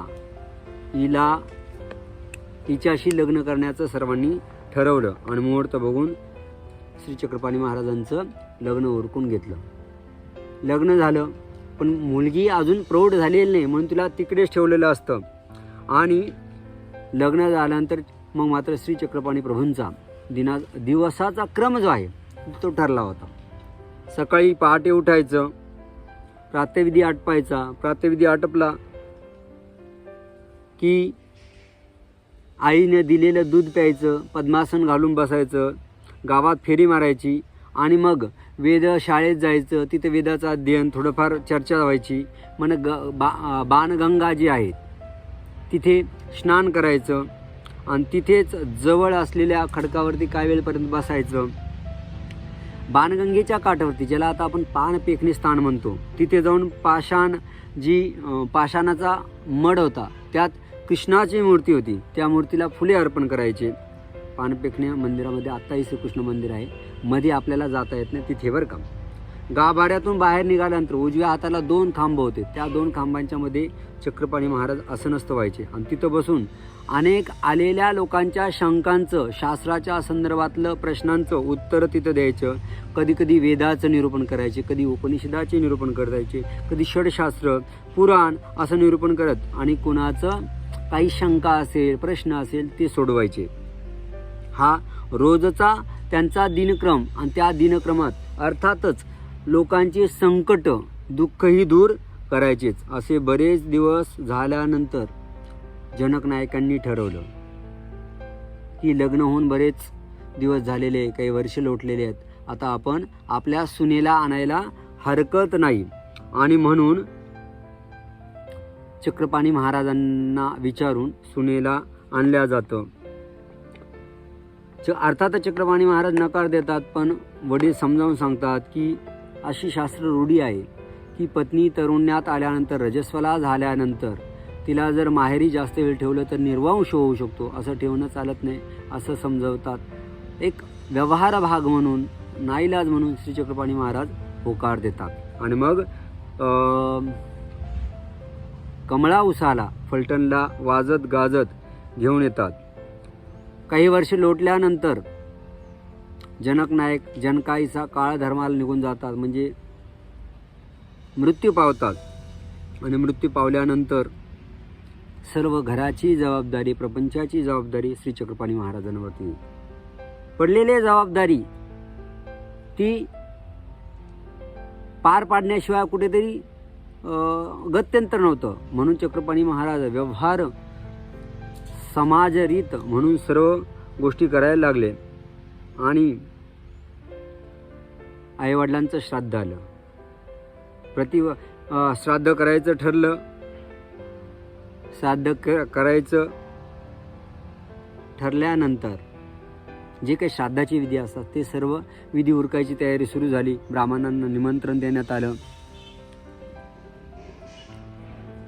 स्वयंपाकाची तयारी, श्राद्धाची तयारी सर्व सुरू झाली. आणि ज्या दिवशी श्राद्ध होतं त्याच दिवशी योगायोग म्हणावा अथवा परमेश्वराने केलेली लीळा क्रीडा म्हणावी, त्याच दिवशी पत्नी कमला उसाने विशेष सुखाची मागणी श्री चक्रपाणी प्रभूंना केली. प्रभूंनी तिला समजावलं, बाई ग, आज आपल्या आईवडिलांचं श्राद्ध आहे, अनेक धार्मिक विधी आहेत आणि या सगळ्या गोष्टीमुळे ही गोष्ट, हा हट्ट तू करू नको. अनेक परीने समजावलं, परंतु पत्नी काही मानायला तयार नव्हती. ऐके ना, आधीच विरक्त ब्रह्मचर्याचं व्रत असं काहीच स्वीकार केलेलं असल्याने चक्रपाणी प्रभूंनी समजावल्यावरती पण ती ऐकत नाही आणि तिच्याबद्दल यांना वाईट वाटू लागतं. आणि नाईलाज म्हणून तिची इच्छा पूर्ण करतात. परंतु जणू काय हा चक्रपाणी प्रभूंनी आणलेला योग होता. त्या दिवसापासून श्री चक्रपाणी महाराज तिच्यावरती उदास राहू लागले, नाराज राहू लागले, तिच्याशी पाहिजे तसे बोलत नसत. संसारातल्या सगळ्या क्रिया, सगळा व्यवहार करायचं म्हणून करत असत. आणि मग त्याच गावला एकदा कार्तिक पौर्णिमेच्या निमित्ताने फलटणवरनं माहूर मातापूरला दिंडी निघाली. आणि त्या दिंडीला मी जातोय असं श्री चक्रपाणी प्रभूंनी कमला उसाला सांगितलं. तिने सांगितलं मी पण येते, मला पण तीर्थ घडेल. परंतु चक्रपाणी प्रभूंनी तिला समजावून सांगितलं, भाई ग, आता शक्य नाही, तू घर सांभाळ, मी जाऊन येतो. आणि श्री चक्रपाणी महाराज तिथून फलटणहून सगळ्या दिंडीसोबत, पदयात्रेसोबत माहूरला निघाले. खरं तर परमेश्वराला घर सोडण्यासाठी काहीतरी निमित्त हवं असतं. आमच्या स्वामींनी कमला उसाचं निमित्त घेतलेले आणि घर सोडलेलं आहे, राज्य सोडलेलं आहे. परमेश्वराने अवतारच मुळात जीवांच्या उद्धारासाठी, दुःखितांचे दुःख दूर करण्यासाठी घेतलेला असतो. त्यामुळे एका ठिकाणी बांधून राहणं परमेश्वराला शक्य नसतं. अनंत जीवांच्या अनंत दुःखांचा अनंत ठिकाणी जाऊन उद्धार करायचा असतो. त्यांची संकटं दूर करायची असते, त्यांना दुःखातून मुक्ती द्यायची असतं, त्यांना ज्ञानदान द्यायचं असतं, त्यांना प्रेमदान द्यायचं असतं. ते करत असताना जर परमेश्वराने एका ठिकाणी बांधून घेतलं तर ते सहज शक्य होणार नाही. म्हणून काहीतरी निमित्त हवं. म्हणून चक्रपाणी महाराजांनी आपलं घर, पत्नी आणि आपलं गाव सोडलं आणि माहूरला आले. माहूरला आल्यानंतर दरमुक्काम पोहोचल्यानंतर जेव्हा श्री चक्रपाणी महाराज माहूरगडावरती चढायला सुरुवात करतात, सर्व दिंडीसोबत निघाले असताना मध्यभागी पोहोचतात. आणि त्यावेळेला एका जाळीतून भला मोठा वाघ निघतो आणि तो वाघ पाहिल्यानंतर सर्व लोक, मागचे लोक मागे पळतात, पुढचे लोक पुढे पळतात आणि चक्रपाणी प्रभूंपाशी तो वाघ येतो. लोकांची सगळी ओरड होते, अरे अरे वाघ आला, वाघ आला, पळा पळा, वाघ आला, वाघ आला. आणि श्री चक्रपाणी प्रभूंच्या जवळ वाघ आल्यानंतर लोक संकल्पना करतात, खूप लोक दूर पळालेले आहे, जाळी आहे, जंगल आहे, डोंगर आहे, त्यामुळे दिसत नाही आणि त्यांना वाटतं की ब्राह्मणाला म्हणजे श्री चक्रपाणी प्रभूंना वाघाने खाल्लं. पण त्या अज्ञानी बापड्यांना काय माहिती, त्या लोकांना काय माहिती, हा वाघ नव्हता. वाघाच्या वेशात आलेले माझे श्री दत्तात्रय प्रभू होते. या महानुभाव पंथाला, या परमार्गाला अधिकारण निमित्त असणारे श्री दत्तात्रय प्रभू होते, वाघ नव्हता. पण लोकांना दिसताना तो वाघच दिसला. श्री चक्रपाणी महाराजांना माहीत होतं तो काय आहे. मग त्या ठिकाणी श्री दत्तात्रय प्रभूंची आणि श्री चक्रपाणी प्रभूंची भेट झाली. त्या ठिकाणी शक्तीचा स्वीकार केला, जीव ठरणाऱ्या शक्तीचा स्वीकार केला आणि एक पंजा श्री चक्रपाणी प्रभूंच्या डोक्यावरती, एक श्रीमुखावरती आणि चक्रपाणी प्रभूंनी अवरशक्तीचा स्वीकार केला. दोन्ही देव अर्थातच काहीतरी एकमेकाच्या भाषेमध्ये बोलले आणि तो वाघ निघून गेला.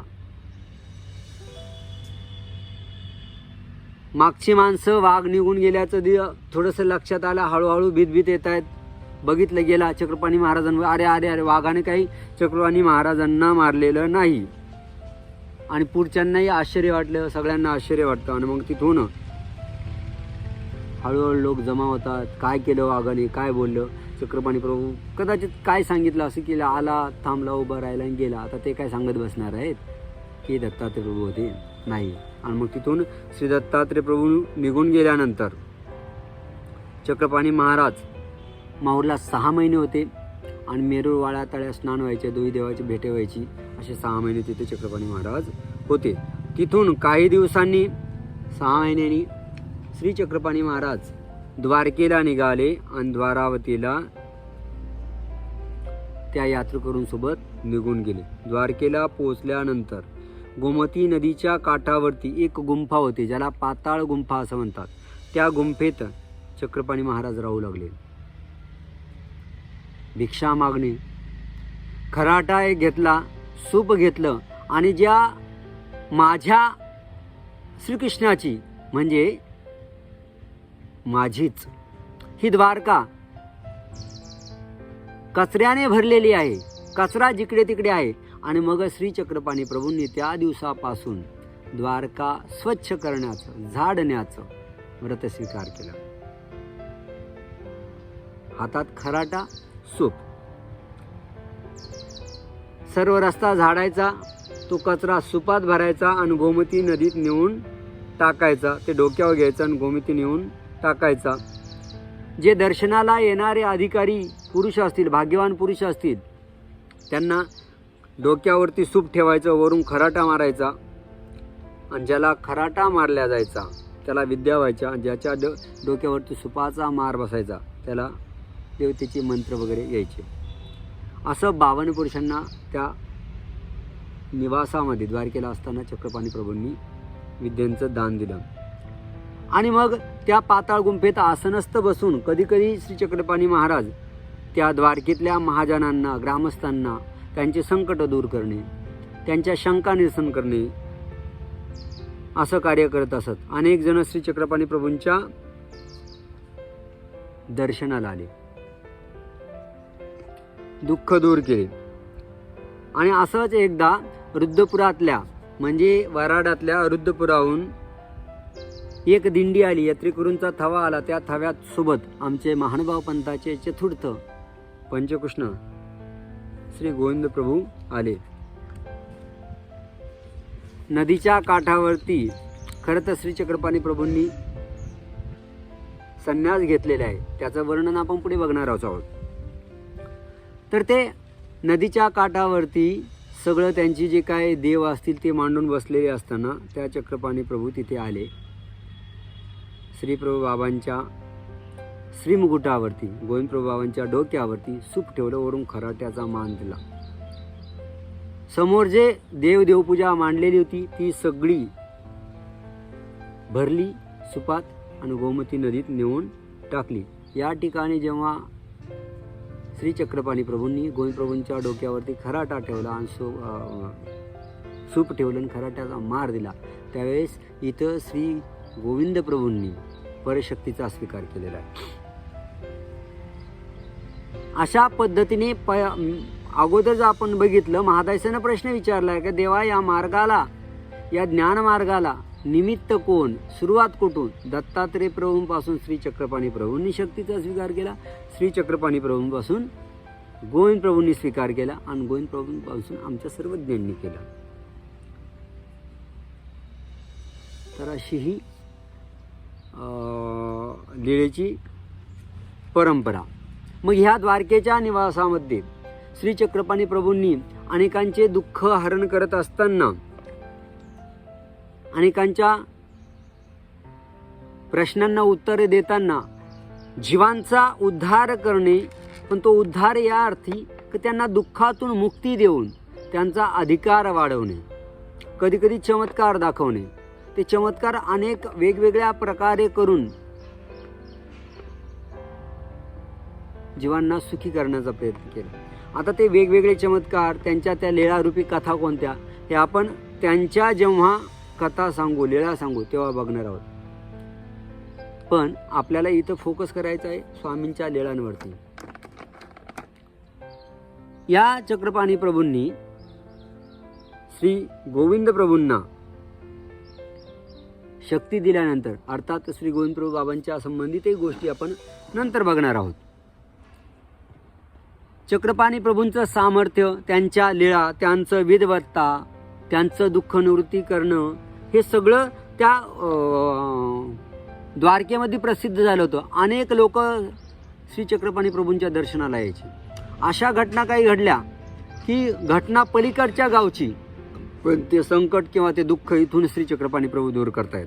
आणि त्यामुळे काय झालं की त्यांची कीर्ती द्वारकेला श्री चक्रपाणी प्रभू नावाचे एक महान थोर संत पुरुष, ईश्वर पुरुष लोकांच्या दृष्टीने सांगतो, राहत आहेत. ते खूप सामर्थ्यवान आहेत, त्यांच्या अंगात सामर्थ्य आहेत. ते एकाच वेळेला अनेक ठिकाणी हजर राहू शकतात. त्यांच्या भेटीने अनेक दुःख दूर होतात. त्यांच्या दर्शनाने रोग दूर होतात. अशी प्रसिद्धी, सामर्थ्यवान आहेत, ब्रह्मचर्य युक्त आहेत, अशी प्रसिद्धी त्यांची जगभर प्रसिद्ध झाली. फक्त द्वारकेत नाही, द्वारकेच्या प्रदेशात नाही, तर जगभर. कारण जगभर प्रसिद्धी झाल्याचं उदाहरण जेव्हा डोमेग्रामला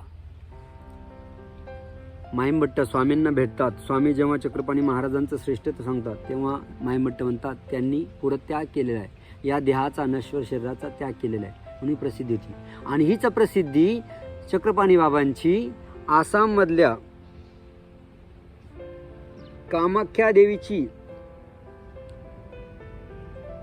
भक्ती करणाऱ्या कावरळी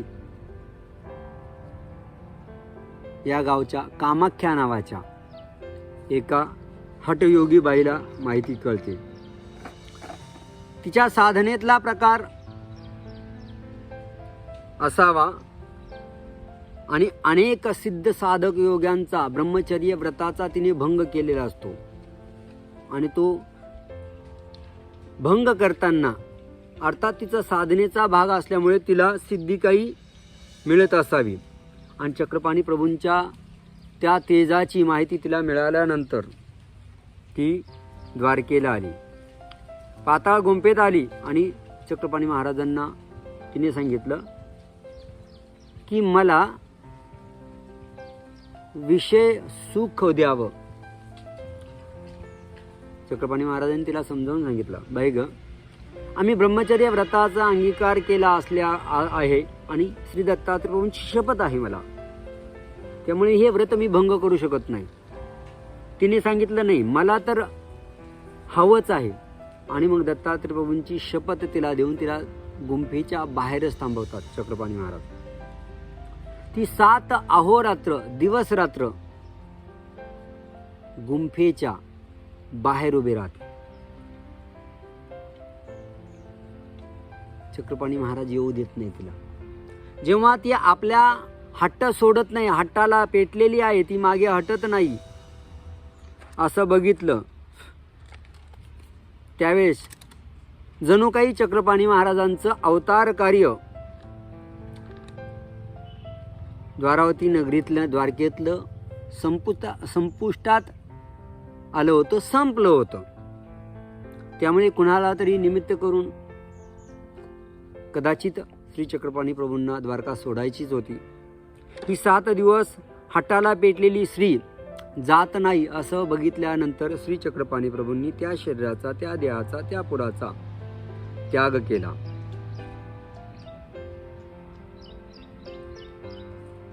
आणि जेव्हा 7 दिवसानंतर काम इच्छा पूर्ण होत नाही आणि दत्तात्रय प्रभूंची शपथ दिली असल्यामुळे त्यांच्या जवळही जाऊ शकत नाही, त्यामुळे उभी राहिलेली ही कामाख्या श्री चक्रपाणी प्रभूंनी पुराचा शरीराचा त्याग केल्यानंतर तिला लगेच कुठेतरी एक आडून असं लोटून धरल्यासारखं तिला वाटत असावं. ते सामर्थ्य कमी झालं आणि ती मध्ये गेली, जवळ गेली. श्री चक्रपाणी प्रभूंच्या श्रीमूर्तीला जेव्हा हात लागला तिच्या लक्षात आलं, अरे यांनी तर या शरीराचा, या पुराचा त्याग केलेला आहे, हे देह त्यागलेला आहे. आपण जेवढं आपण हट्टी होतो त्याच्या कित्येक पट हे हट्टी होते. हे आपल्या हट्टावरून मागे हटले नाही. आपण हरलो या ठिकाणी. तिला आपला केलेल्या कृत्याचा काहीसा पश्चाताप झाला थोडा. आपण यांचं व्रतभंग करू शकलो नाही, आपल्यामुळे यांना या शरीराचा, पुराचा त्याग करावा लागला. आणि मग अर्थात तत्पूर्वी 7 दिवसामध्ये श्री चक्रपाणी महाराजांनी तिला अनेक प्रकारे समजवलं असेल. विषय वासना, हट्ट कसा वाईट असतो या संदर्भातलं अनेक वेळा निरूपण केलं असं, परंतु ती त्यापासून मागे हटली नाही आणि चक्रपाणी महाराजांनी या शरीराचा त्याग केला. आणि पुढील प्रवासाला माझे चक्रपाणी बाबा निघून गेले. कामाख्याच्या लक्षात आलं की यांनी आपलं व्रत सोडलं नाही, शरीर सोडलं पण व्रत सोडलं नाही. आणि मग तिथला भोपा, तिथला पुजारी, गावातले काही मंडळी येतात आणि श्री चक्रपाणी प्रभूंच्या देहाचा निक्षेप करतात. चक्रपाणी महाराजांनी आपलं व्रत सोडलं नाही, शरीर सोडलं पण व्रत सोडलं नाही. ते म्हणतात ना, ते वेगळ्या अर्थाने आहेत. प्राण जाये पण वचन न जाये. शरीर गेलं तरी चालेल पण व्रत घेतलेला नियम माणसाने सोडू नये. म्हणजे आपल्या नियमावरती ठाम राहिलं. जर आपण आपलं इच्छित साध्य मिळवायचं असेल, आपल्याला जर आपल्या तत्वावर ठाम राहायचं असेल, तर त्यासाठी कोणतीही किंमत मोजण्याची हिंमत माणसाला लागत असते. या लीलेतून चक्रपाणी प्रभूंनी आपल्याला हेच दाखवून दिले, बाबा रे, आपलं व्रत योग्य आहे, पुढच्याचा आग्रह अनाठाई आहे, पुढचा अनाठाई मागणी करतोय, ती आपण त्याचं मन राखण्यासाठी शरीर गेलं तरी चालेल, शरीराचा त्याग करायचा, परंतु आपलं तत्व सोडायचं नाही. चक्रपाणी महाराजांनी आपल्या या मायापुराचा त्याग केलेला आहे. जवळ 36-37 वर्ष श्री चक्रपाणी महाराज फलटणला होते आणि तिथून 63-64 वर्ष द्वारकेला निवास होता. अर्थात मधला प्रवासाचा काळ आहे. म्हणजे 1110 मध्ये, शके 1110 मध्ये श्री चक्रपाणी शके 1142, 1110 नाही, शके 1142 मध्ये, 42-43 मध्ये श्री चक्रपाणी महाराजांनी आपल्या या शरीराचा त्याग केला. म्हणजे साधारणपणे 1043 ते 1143 असा 100 वर्षाचा कालावधी अवतार कार्य श्री चक्रपाणी प्रभूंचं चाललं. आपल्याला श्री चक्रपाणी प्रभूंच्या खूप लीळा कमी माहिती आहेत, खूप कथा कमी माहिती आहे. त्याला कारण असं की ज्या आपल्याला स्वामींनी सांगितलेल्या लीळा आहेत त्याच माहिती आहे. चक्रपाणी प्रभूंच्या लीळा आपल्यापर्यंत पोहोचण्यासाठी साधन माध्यम नव्हतं, कोणी व्यक्ती नव्हता म्हणून पोहोचल्या नाही. ज्या काही एक 10-15 लीळा आहेत त्या आपल्याला स्वामींनी प्रसंगानुसार सांगितलेले आहे. जसं स्वामींचं नाम, स्मरणीय नाम स्वीकार केलं ते पांड्याच्या स्वप्नी, तेव्हा स्वामींनी सांगितले की द्वारकेचे श्रीचक्रपाणी प्रभू कोण, तेच मी असं. आणि हिवरळीला म्हणजेच जालन्याला जेव्हा महादाईचा द्वारकेला जाऊन येतात तेव्हा स्वामी त्यांच्या काही लीळा सांगतात. तर अशा रीतीने श्रीचक्रपाणी प्रभूंनी 1143 मध्ये पुराचा त्याग केलेला आहे. आणि आपल्यासाठी, आपल्या सर्व भाग्यवान भक्तांसाठी बडोसला परमेश्वर अवतार घेणार आहेत. खरं तर परमेश्वराचा प्रत्येक श्वास, हवं तर असं म्हणू शकतो, हे जीवाच्या भल्यासाठी, जगाच्या कल्याणासाठी असतो. आणि हे सर्व करत असताना परमेश्वर कुठलीही गोष्ट अचानक करत नाही.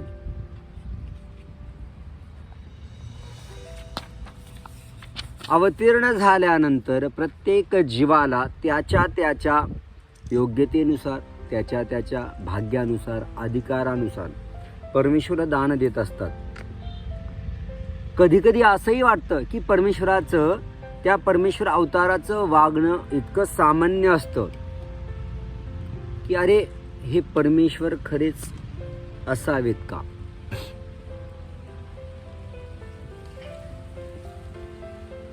परंतु याला कारणही जीवच आहे. कारण ज्याची जेवढी कुवत, ज्याची जेवढी पात्रता, योग्यता, त्यानुसार तो परमेश्वराचं दर्शन घेत असतो, परमेश्वराचं नामस्मरण करत असतो, परमेश्वरापासून फायदा, परमेश्वराचं भावभक्ती तेवढीच करत असतो.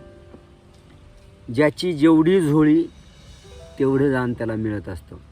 ज्याची जेवढी बुद्धी तेवढा तो परमेश्वराला बघत असतो, ओळखत असतो. म्हणून श्रीचक्रपाणी महाराजांनी खरं तर परमेश्वराने जीवांना दुःखातून मुक्त करावं, परमेश्वराने जीवांना मोक्षदान द्यावं, आपल्या स्वरूपी लीन करावं, हा परमेश्वराचा मूळ हेतू आहे. परंतु सर्वच जण त्या मूळ हेतूला, त्या मूळ उद्देशाला पात्र होत नाही, अधिकारी होत नाही. आणि मग परमेश्वराने सांगितलेला आचार धर्माचं आचरण न करत, परमेश्वराने सांगितलेली गोष्ट न ऐकता माणूस क्षणिक सुखासाठी, क्षणिक लाभासाठी परमेश्वराकडे दुर्लक्ष करतो आणि दुःख सागरामध्ये, संसार सागरामध्ये अडकून राहतो. पण परमेश्वर आहेत. जीवांचं दुःख ते बघू शकत नाही.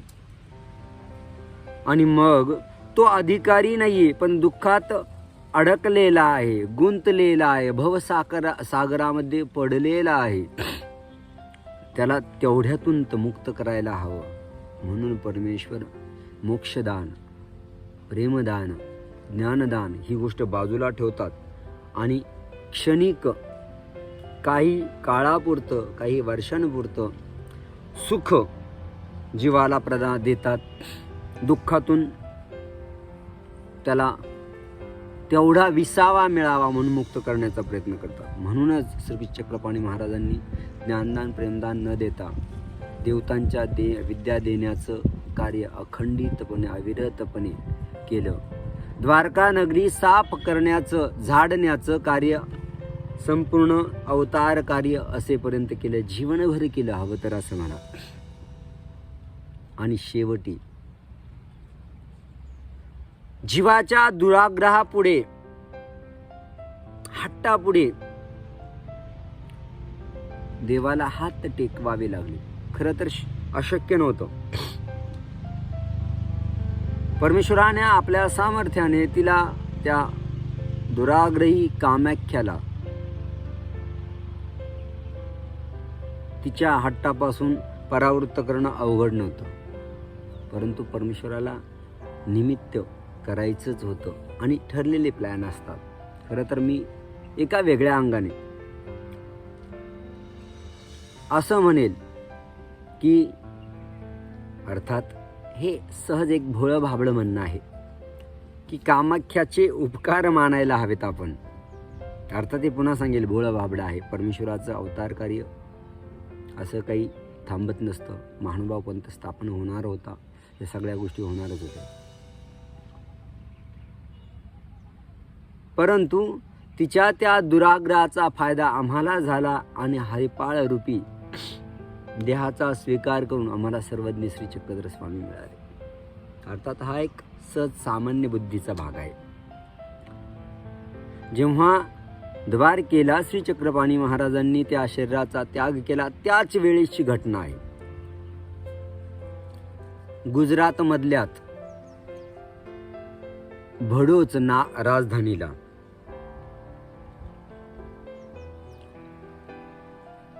हरिपाळ देव नावाचा प्रधानाचा कुमार, राजाचा कुमार मरण पावलेला होता. ही कथा खूप रंजक आहे, मजेशीर पण आहे, सुखदुःख मिश्र आहे. एकाच वेळी तुम्हाला सुखही देईल आणि त्याच वेळेला तुम्हाला दुःखातही लोटेल. फक्त ती आपल्याला समजून घेणं गरजेचं आहे. राजकुमार आहे, गुजरातचं विस्तीर्ण राज्य आहे, आणि त्या राज्याचा प्रधान असलेला श्री विशालदेव हा ओढवलेल्या परिस्थितीमुळे, त्या राजाचा राज्य मरण पावल्यामुळे प्राप्त झालेल्या परिस्थितीमुळे दैववशी हवं तर असं म्हणू शकतो, प्रधान हा राजा झालेला आहे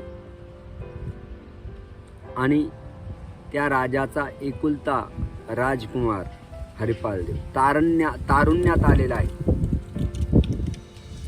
बलदंड आहे, फक्त बलदंड नसून तो सुंदर आहे. इतका सुंदर आहे की चांपे गौर दिसायलाय, चांपे गौर आहे, तेजायमान आहे आणि तारुण्यात कसरतीचं अंग आहे. सौंदर्याचं वर्णन माझ्या देवाच्या मूर्ती ज्ञानात खूप छान आलेलं आहे. श्री हरिपाळ देव तारुण्यात आलेला आहे, योग्य वेळेला योग्य टायमिंगला लग्न झालेलं आहे, सुस्वरूप सदलक्षणी चांगली पत्नी मिळालेली आहे, तिचं नाव कमलाईचं आहे. ती सुद्धा दिसायला सुंदर आहे. जसं असं म्हणतात ना, देवाने बनवलेला जोडा तसा तो जोडा होता, कुणाची नजर लागावी असा जोडा. हरिपाळा देवा इतका सुंदर या कलियुगामध्ये दुसरं कोणीच नाहीये, इतकी सुंदरता आहे त्याच्याकडे. काय अपवादात्मक लोकच इतके सुंदर होते कलियुगामध्ये आतापर्यंत, त्या क्षणापर्यंत इतके सुंदर आहेत. कुणाचीही नजर सहज लागावी, सुखी संसाराला, त्या सुखी असणाऱ्या दाम्पत्याला कुणाचीही नजर लागावी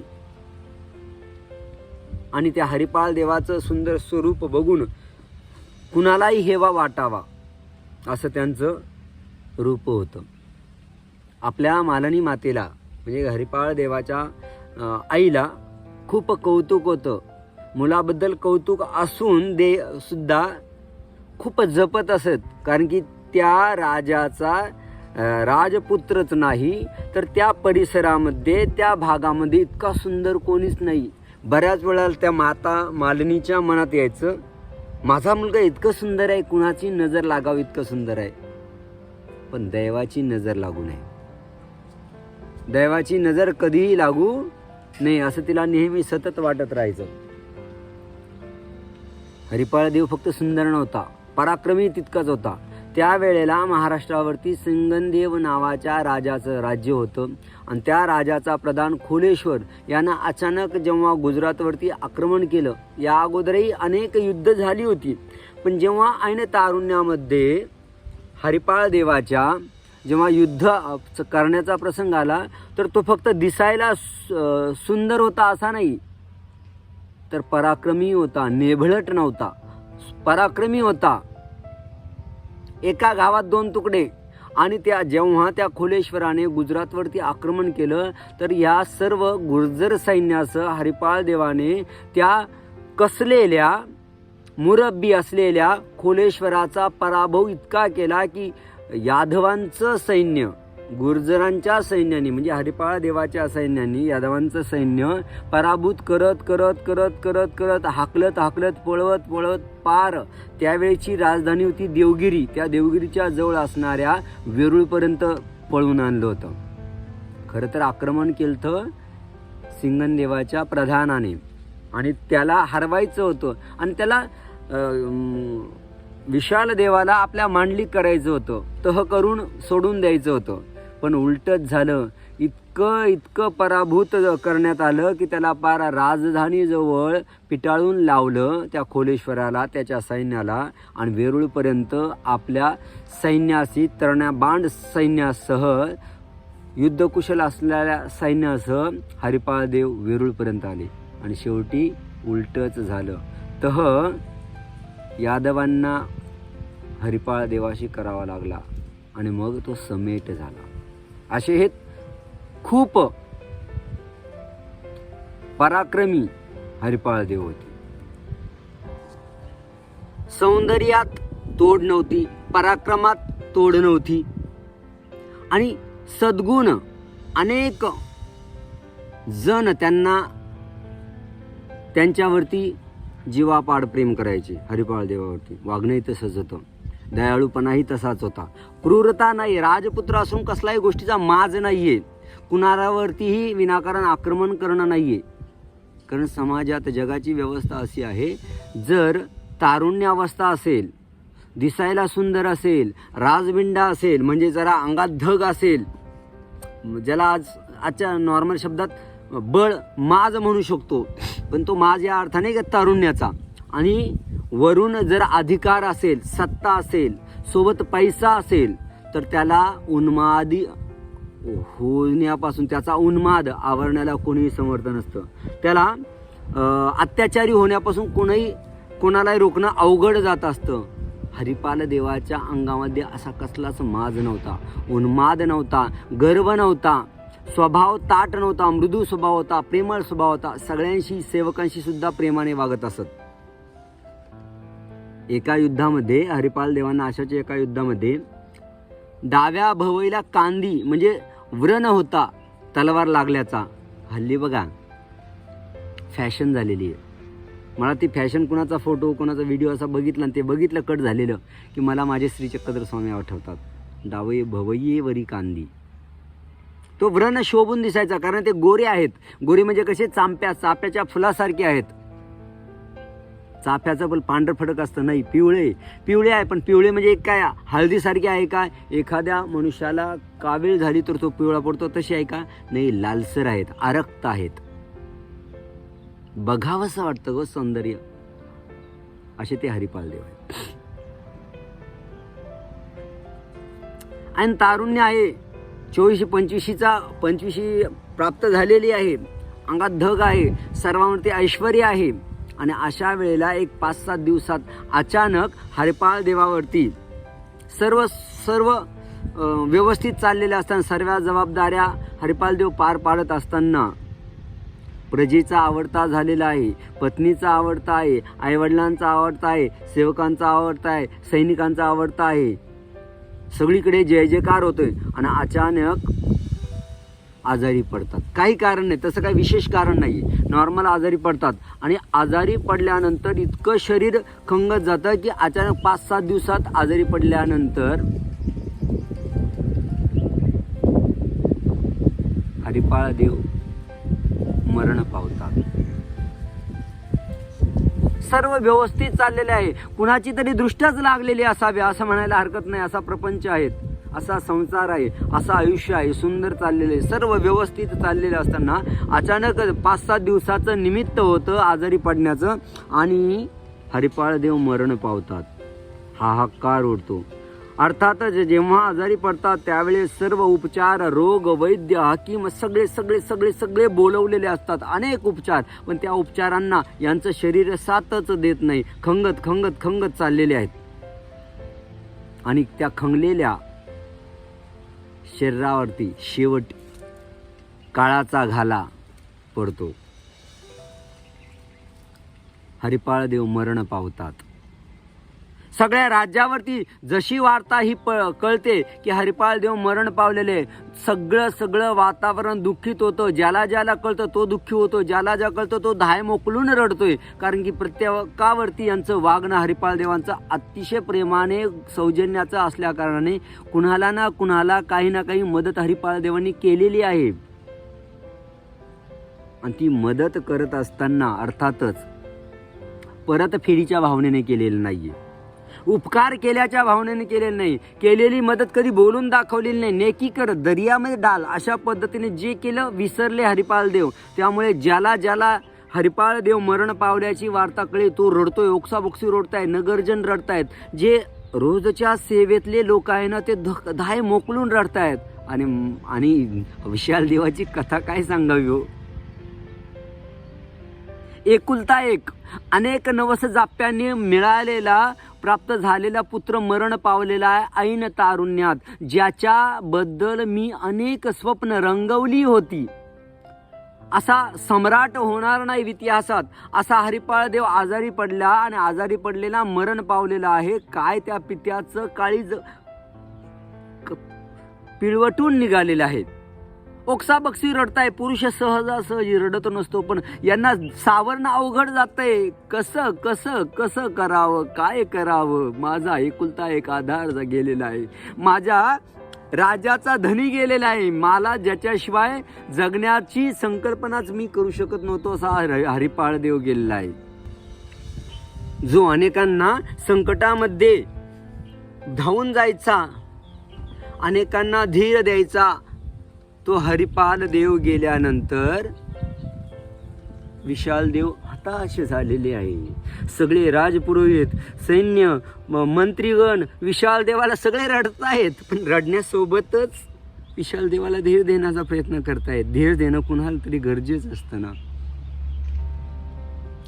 धीर देतायत. विशाल देव राजा आहे म्हणून स्वतःला आवडतोय, जगण्यात निरर्थकता वाटू लागते. ही अवस्था होती विशाल देवाची, बापाची. ज्या मुलाला, ज्या बालकाला, ज्या लेकराला अंगा खांद्यावरती खेळवलं, ज्याला हे जग दाखवलं, ज्याला मी सर्व शास्त्र संपन्न केलं, ज्याला मी हृदयाशी कवटाळलं, त्या मुलाला मला अग्नी द्यायचा आहे माझ्या नजरे देखत. त्याचं देह शरीर निस्तेज पडलेलं आहे. कल्पना करा त्या बापाच्या दुःखाची. कसं झालं असं, काय ती वेगळी अवस्था असेल, ती शब्दात नाही वर्णन करता येत. एखादा दुराचारी मुलगा जरी बापा देखत मरण पावला ना, तरी बापाला दुःख होत असतं. हा सुस्वभावी होता, सद्गुण संपन्न होता. जसा बापाला अपेक्षित मुलगा असतो तसा मुलगा होता तो. किती दुःख झालं असेल. माता मालिनीची अवस्था वर्णन करणं तर खूप अवघड आहे. याला मिळवण्यासाठी मी काशीला गेले, नवस जाप्य केले, द्वारकेला गेले, कितीतरी उपास तपास केले, अनेक राजपुरोहितांना सांगून कितीतरी देवधर्म, दानधर्म, किती लोकांच्या विनवण्या केल्या, ऋषीमुनींना विनवण्या केल्या. तेव्हा हा मिळालेला माझा हृदयाचा तुकडा मरण पावलेला आहे. ओक्सा बोक्सी रडत होती. सगळ्या दासी, सेविका सगळे रडत होते. आणि सगळे रडत असताना अनेक जणी तिला सांभाळत होत्या, तिला धीर देण्याचा प्रयत्न करत होत्या. पण ती सांगत होती, नाही ग, नको नको नको, तू मला सांभाळण्याचा प्रयत्न करू नको. अगं तुला काय माहिती, माझ्या जीवाचा तुकडा गेलेला आहे, ज्याला मी 9 महिने माझ्या पोटात वाढवलं. ते पोटात वाढवत असताना अनेक जण वाढवतात, पण मला जेव्हा त्याला पोटात वाढवलं तेव्हा मी ते एकुलता एक आहे. मला अनेकांना प्रार्थना करून अनेक दिवस वाट बघितल्यानंतर, प्रतीक्षा केल्यानंतर मला तो मुलगा मिळाला. मी त्याची लाड कोड कौतुक. आणि असं आहे का तू मला समजवते ना, तुझा मुलगा आहे का असा? नाहीये. सद्गुण संपन्न नाहीये, सुंदरता अजिबात नाहीये. तू मला समजतेस अशी कुठेतरी ती इतरांना, सख्यांना, इतर सेविकांना, इतर त्यांच्या ज्या सांभाळणाऱ्या असतील त्यांना सांगत होते. हृदय पिळवटवून निघत होतं, रडत होतं, ओक्साबोक्सी रडत होती माता मालिनी. तिला जगण्याची निरर्थकता वाटू लागली. संपलं सगळं सगळं सगळं संपलं. या देवाला दोष देते, याच्यासाठीच तू मला मुलगा दिलतास का? याच्यासाठीच की मला हे दुःख बघायला मिळावं, मला हे दुःख, मला पुत्र दिला नसता ते बरं झालं असतं, तेवढं दुःख राहिलं असतं. पण मला ज्याला मी अंगा खांद्यावर खेळत असताना छातीशी कवटाळलं, सगळं जीवनाची सार्थकता झाल्यासारखी वाटत होतं. त्याचं मृतदेह शरीर कलेवर दाखवण्यासाठी मला जिवंत ठेवलं का, अशी देवाला आणि दैवाला दोघांनाही दोष देत होती.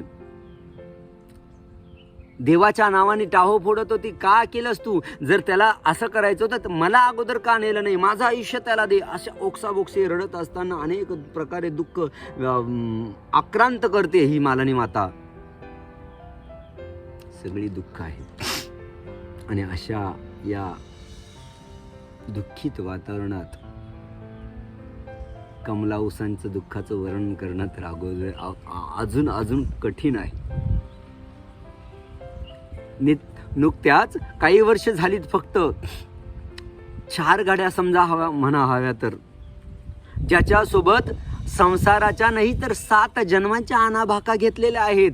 सुखदुःखाला साथ देईल, प्रत्येक क्षणी उभी राहील, ते माझ्यासाठी उभी राहील. हवं तसं आयुष्य मी जगलेलं नाहीये, तारुण्य गेलेलं नाही, उपभोगलेलं नाहीये, ज्याच्याशिवाय जगण्याची कल्पना करू शकत नाही, तो समोर निस्तेज होऊन पडलेला असताना, निर्जीव निष्प्राण होऊन पडलेला असताना त्या कमलावसांचं दुःख सांगणं किती अवघड आहे. किती अवघड आहे. कमलावसा रडतायत, कशाचं भान नाही, स्वतःच्या वस्त्रांचं भान नाही, लोकलज्जेचं भान नाहीये, कपडे कुठे चाललेले सांभाळत नाही, केस सगळे जिकडं, अलंकार नाही, काही नाही, ओक्साबोक्सी रोडते. अचानक जाऊन त्या कलेवराला मिठी मारते, उठा ना, झोप झाली ना, उठा ना, आता किती वेळ झोपणार, उठा ना, का असे झोपलेत, असे का पडले, तर चला उठा ना जागा. बाकीच्या सख्या तिला बाजूला करतायत. अगं नाही ग नाही, तो हरिपाळ आपल्यातला राहिलेला नाही आता. ती म्हणते गब्बा जाग, झोपलेत ते, जरा माझी परीक्षा घेत आहेत, मला छळतायत, मला त्रास द्यायचा आहे, त्यांना माहिती हिची परीक्षाच घ्यायची, हिला त्रास द्यायचा, जरा छेडायचं, जरा छळायचं आहेत, म्हणून अशी मुद्दाम नाटकं करतात. उठा ना. त्या दिवशी तर तुम्ही सांगितलं होतं की अगं आपण आपल्या पुत्राचं सुद्धा स्वप्न रंगवलं होतं, पुत्रा कसा असावा, तुम्ही सांगितलं होतं, मी सांगितलं तुमच्यासारखा दिसेल, चेहरा तुमच्यासारखा असेल, पण नाक माझ्यासारखा असेल. असं किती काय उठा असं नका करू. ओक्साबोक्सी रडते, धाय मोकलून मधीच रडता बेशुद्ध होण्याची स्थिती आहे, ते बेशुद्ध पडते कमलावसा. सगळं वातावरण, सगळं दुःख झालेलं आहे. दुःखी वातावरणामध्येच काहीच 2-5 शहाणी माणसं समोर येतात, हळूहळू तयारी करतात, तिला आवरण्याला सांगतायत. आणि असं करत सगळं नगर कुठेच चुलच पेटत नाही. राजाचा करता धरता असणारा राजकुमार गेलेला आहे, चूल पेटत नाही गावात, सगळे उपाशी आहेत, प्रत्येकावरती यांचा उपकार झालेला आहे, प्रत्येकाला संकटाला धावून गेलेले आहेत. ज्या नगरामध्ये, भडोच नगरामध्ये सदैव प्रसन्नतेचं वातावरण, सुखाचं, शांतीचं, समाधानाचं वातावरण असायचं, तिथं आज शोककळा पसरलेली आहे. कुणी कुणाशी बोलत नाही, प्रत्येक जण एकमेकाशी बोलतोय, थोडंफार तो हरिपाल देवाबद्दलच बोलतोय. स्वतःचे प्रसंग माझ्या जीवनात त्या दिवशी जर हरिपाल नसते तर कसं झालं असतं, त्या दिवशी जर मला हरिपालानं सहाय्य केलं नसतं, माझी अडचण जर दूर केली नसते ना, तर आज मीच मेलो असतो. देवाला, सर्वजण देवाला परमेश्वराला दोष देत आहेत. अरे न्यायचंच होतं, मला न्यायचं होतं. म्हाताऱ्याने अनेक जण सांगतात माझं आयुष्य त्याला द्यायचं होतं, लाख मेले तरी चालतील, लाखांचा पोशिंदा नाही गेला पाहिजे म्हणून देवाला दोष देत आहेत. काही जणांनी जाणत्या माणसांनी तयारी केलेली आहे. जी काय उत्तर कार्यासाठी तयारी करतात ती सर्व तयारी सर्वांनी केली आहे. बऱ्याच जणांनी काही जणांनी केलेली आहे. आणि ती करत असताना उत्तम गोष्ट, पैशाचा विचार नाही आहे. जवळचा माणूस गेल्याचं दुःख आहे, पण त्याचा उत्तर संस्कार व्यवस्थित झाला पाहिजे म्हणून सर्वजण करतायत.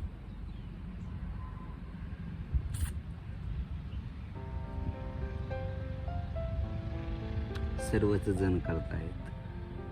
अनेकांना आपलं भान नाही वागण्याचं जगण्याचं, पण करावंच लागतं ना.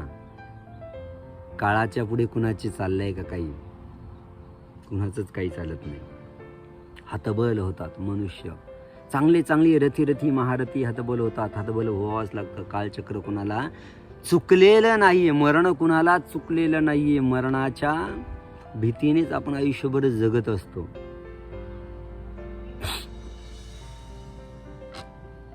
चंदनाची चिता रचण्यात आलेली हरिपाला देवाचं कलेवर पालखीमधून दुःख, हंबरडे, शोक कळा पसरलेले अशा वातावरणात निघालेले. लाखोची करोडोची गर्दी आहे. मुंगीलाही चालायला जागा नाही. इतके जण आपल्या लाडक्या, आपल्या आवडत्या, आपल्या प्राणप्रिय असणाऱ्या राजकुमाराला, हरिपाल देवाला अंतिम निरोप देण्यासाठी चाललेले. सर्वजण, ज्याची तब्येत ठीक नाही, जो आजारी पडलेला, तो सुद्धा नाही, मी जायलाच हवं असं म्हणून निघतोय आणि हरिपाल देवाच्या अंत्ययात्रेत सहभागी होतोय. लंगडे आंधळे एकमेकाच्या सहाय्याने चाललेले आहेत. प्रत्येकाचं काही ना काही संयोग, संबंध, योग हरिपाल देवाशी आलेला आहे. त्यामुळे अंत्ययात्रेमध्ये अलोट जनसागर पसरलेला आहे. हरिपाल देवाला अंतिम निरोप देण्यासाठी सगळेच्या सगळे हळूहळू स्मशानाकडे निघालेले. चंदनाचं सरण रचलेलं आहे. हरिपाल देवाचं कलेवर तिथं आणलेलं आहे. आणि हरिपाल देवाच्या कलेवराला सगळे यथोचित वैदिक मंत्रासह सुरू असताना उत्थान पिंड देण्यासाठी, अखेरचं मुख पाहण्यासाठी जेव्हा विशाल देव आपल्या मंत्र्याचा आधार घेत जवळ जातात, मुखावरचं वस्त्र दूर करतात आणि काय आश्चर्य, हरिपाल देवाचे डोळे उघडे झालेले. विश्वास बसत नाही हरिपाल देवाचे डोळे उघडे आहे असा विशाल देवाला. तो क्षणभर असं वाटतो आपली संकल्पना आहे, आपल्याला असा भ्रम होतोय असं त्याला वाटतंय. आणि भ्रम होत असताना शेजारी जो मंत्री त्याला हा आधार दिलेला आहे तोही बघतो, त्यालाही विश्वास बसत नाही इकडे तिकडे. पण तेवढ्यात हरिपाल देवाचे हातपाय हलतात आणि मग ते हातपाय हललेले बघितल्यानंतर सर्वांना खरंच कळतं की अरे खरंच हरिपाल जेव्हा मेलेला नाहीये, कुमरू जियाला. सगळीकडे हर्षोल्लासा जल्लोष होतोय. जल्लोष झाल्यानंतर जय जयकार होतो, हरिपाल देवाच्या नावाचा जयकार होतोय. पटकन हरिपाल देवाचे जे हातपाय बांधलेले असतात ते सगळे काढतात पटकन आणि उठून बसतात हरिपाल देव. जणू जेव्हा ते त्या सरणावरती असतात ना, तेव्हा ते जगाला सांगत असतात, जगाला संदेश देत असतात. सरणावरचं प्रेत जेव्हा उठून गालात हसत होतं, सरणावर पडलेलं प्रेत उठून जेव्हा गालात हसत होतं, तुम्ही का रे मरून गेलात, जगणाऱ्यांना पुसत होतं. काही क्षणापूर्वी स्मशान शांतता मिळालेलं ते वातावरण झालेलं ते वातावरण आता आनंदाने जिकडे तिकडे वाद्यंत्र वाजायला लागलेले, हर्षोल्लास आहे, हरिपाल देवाच्या नावाचा जयकार आहे. स्त्रियांमध्ये आनंदाश्रू आहेत, पुरुषांमध्ये आनंदाश्रू आहे. कुणालाच विश्वास बसत नाही, असं कधी झालेलं नाही, या अगोदर झालं नाही, पुढं माहिती नाही. परंतु स्मशानात सरणावरती गेलेले प्रेत माणूस जिवंत झाल्याची घटना ऐकिवात नाहीये. आता कोणी बघितलेलं नाही, कोणी ऐकलेलं नाही. सगळे आनंद, जिकडे तिकडे चोहीकडे सगळीकडे आनंद झालेला असताना जल्लोष होऊ लागतोय. वाद्यंत्र जात आहे, पटकन निरोप जातोय. जे काही वाद्यंत्रवाले ते मोठे वाद्य घेऊन येत आहेत, सगळीच्या सगळी ती व्यवस्था लागते. आणि पटकन ज्या जागेवरनं जास्त वेळ थांबायचं नसतं तिथून पटकन हरिपाळ देवाला गावात येतात. निरोप पटापट पुढे जात आहेत. सगळं नगर शृंगारले जात आहेत. चौक सडे टाकले जात आहेत, रांगोळ्या टाकल्या जातात, गुढ्या उभारल्या जात आहेत, वाद्यंत्र, सवासणी पटकन ज्या दुःखिस्त आहेत त्या सवासणी आरतीची ताटं, गंधाक्षता, हार घेऊन उभ्या राहत आहेत. कमला उसाजी चितेवरती जाण्याची तयारी केली, सती जाण्याची तयारी केलेली असती. संपलेला आहे, मला माझ्या प्राणप्रिय नवऱ्यासोबत जायचं आहे. ती पटकन पुढे तिला पाठवलं जातं आणि तिला शृंगारलं जातं. आणि सगळ्या नगरातून मिरवणूक निघालेली आहे. मिरवणूक पहिल्यांदाही निघाली होती, अगोदरही निघाली होती. जेव्हा खोलेश्वराचा पराभव केला होता तेव्हा सुद्धा मिरवणूक निघाली होती. पण आजची मिरवणूक तशी नाहीये. आजची मिरवणूक त्या विजयाच्या आनंदापेक्षा शतपटीने, हजारो सहस्रपटीने हा आनंद आहे. आपला हरिपाल जो कधीच परत न येण्यासाठी गेला होता तो परत आल्याचा आनंद आहे, आनंद अश्रू आहे. दुःखाच्या अश्रूंपेक्षा आनंद अश्रू जास्त वाहत होते. आणि हरिपाळ देव जिवंत झालेली, न भूतो न भविष्यती घडलेली घटना आहे. सगळेच्या सगळे परत येत आहेत. ज्याला जे बडेल, आपला उत्साह, आपला आनंद प्रगट करण्याचं ज्याचं जसं माध्यम होतं, जे जाताना पाय ज्यांचा उचलत नव्हता, आधाराच्या एकमेकाच्या आधाराने जात होतं, ते आता बेभान होऊन असतायत. तरुणांच्या उत्साहाला आणि मित्रपरिवाराच्या उत्साहाला तर काहीच मर्यादाच नाही. इतके बेभान होऊन असतात की आज त्यांच्या स्वतःच्या कुणाच्या तरी लग्नात नाचलेले नसतील एवढे आज हे सगळे नाचतायत. आज म्हातारा सुद्धा नाचतोय, आंधळा सुद्धा थरकतोय. विशाल देवाला तर काय करून काय नाही झालेले. मला तो जणू काही, मला जेव्हा पुत्र झाला ना तेव्हा आनंद झाला होता, पण त्याच्या 100 पट 10 पट अनेक आनंदाचे प्रसंग आले. पण आजचा आनंद गेलेला पुत्र परत आल्याचा आहे, तो शब्दात वर्णन करणं अवघड जात होतं. सगळ्या गावातून निघालेली मिरवणूक, सगळं संगीत, जे ज्याला जे करता येईल तो ते आनंद प्रगट करण्यासाठी करत होता. उत्साह वाढलेला होता. एखाद्या जसं म्हणतात ना, असं की 1000 हत्तीचं बळ संचारावं आणि मी काय करेल, मी कसं करेल, असं नाही असं करेल, असं त्या उत्साहाने सर्वजण कामाला लागले होते, सेवेला लागलेले होते. आणि हे सर्व करत राजपुत्राची मिरवणूक, तो जल्लोष राजमहाला, राजवाड्यापर्यंत येतो. अनेक ठिकाणी त्यांचं पूजन होतं, सुवासिनींद्वारे पूजन होतं, पुष्पांचा वर्षाव होतो, आनंदाचा जय जयकार होतो. राजवाड्यात आल्यानंतर सुवासिनी माता मालिनी पूजन करते. राजमहालात येईपर्यंत कमलावसेची शेष भरले जाते, ओटी भरली जाते, तीही पूजन करते. आणि सगळ्या ह्या पद्धतीने सगळी 5 प्रकारच्या पालवांनी नवन होतं, दुधाचं स्नान होतं. सगळ्या गोष्टी कमळावसाची शेष भरल्या जाते. आणि सगळेच्या सगळे कुणालाच विश्वास बसणार नाही अशी घटना घडली होती. घरी परत आलेले राहतात आपापल्या घरी. जिकडे तिकडे एकच चर्चा आहे, हरिपाळ देव, अरे काय आनंद.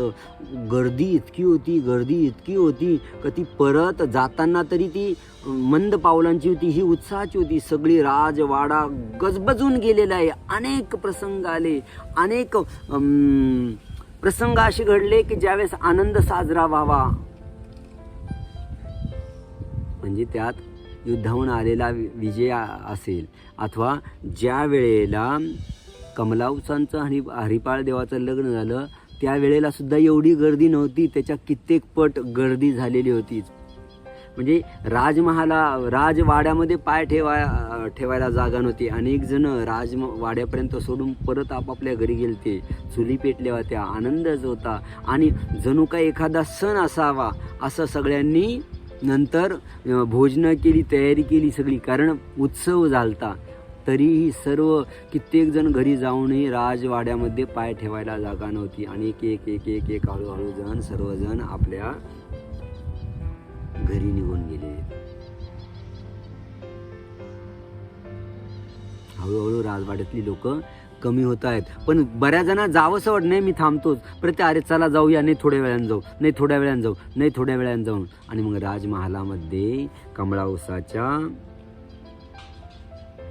राजमहालामध्ये प्रवेश, हळूहळू गर्दी किंमती. आणि कुमरू जे याला माझ्या राजपुत्राचा, माझ्या राजकुमाराचा, माझ्या पतीचा, माझ्या स्वामींचा पुनर्जन्म झालेला आहे असं म्हणून सगळीकडे आनंदाचं वातावरण. अरे त्या आनंदाचं वर्णन शब्दात करणं कुणालाच जमणार नाही. तुम्ही मी आम्ही आपण तर खूप बापुडे आहोत. इतका आनंद झालेला आहे, खूप आनंद झालेला आहे, शब्दात नाही वर्णन करत. ज्या माणसाला त्या प्रसंगाचं गांभीर्य असतं, ज्या माणसाला त्या प्रसंगाची तीव्रता असते,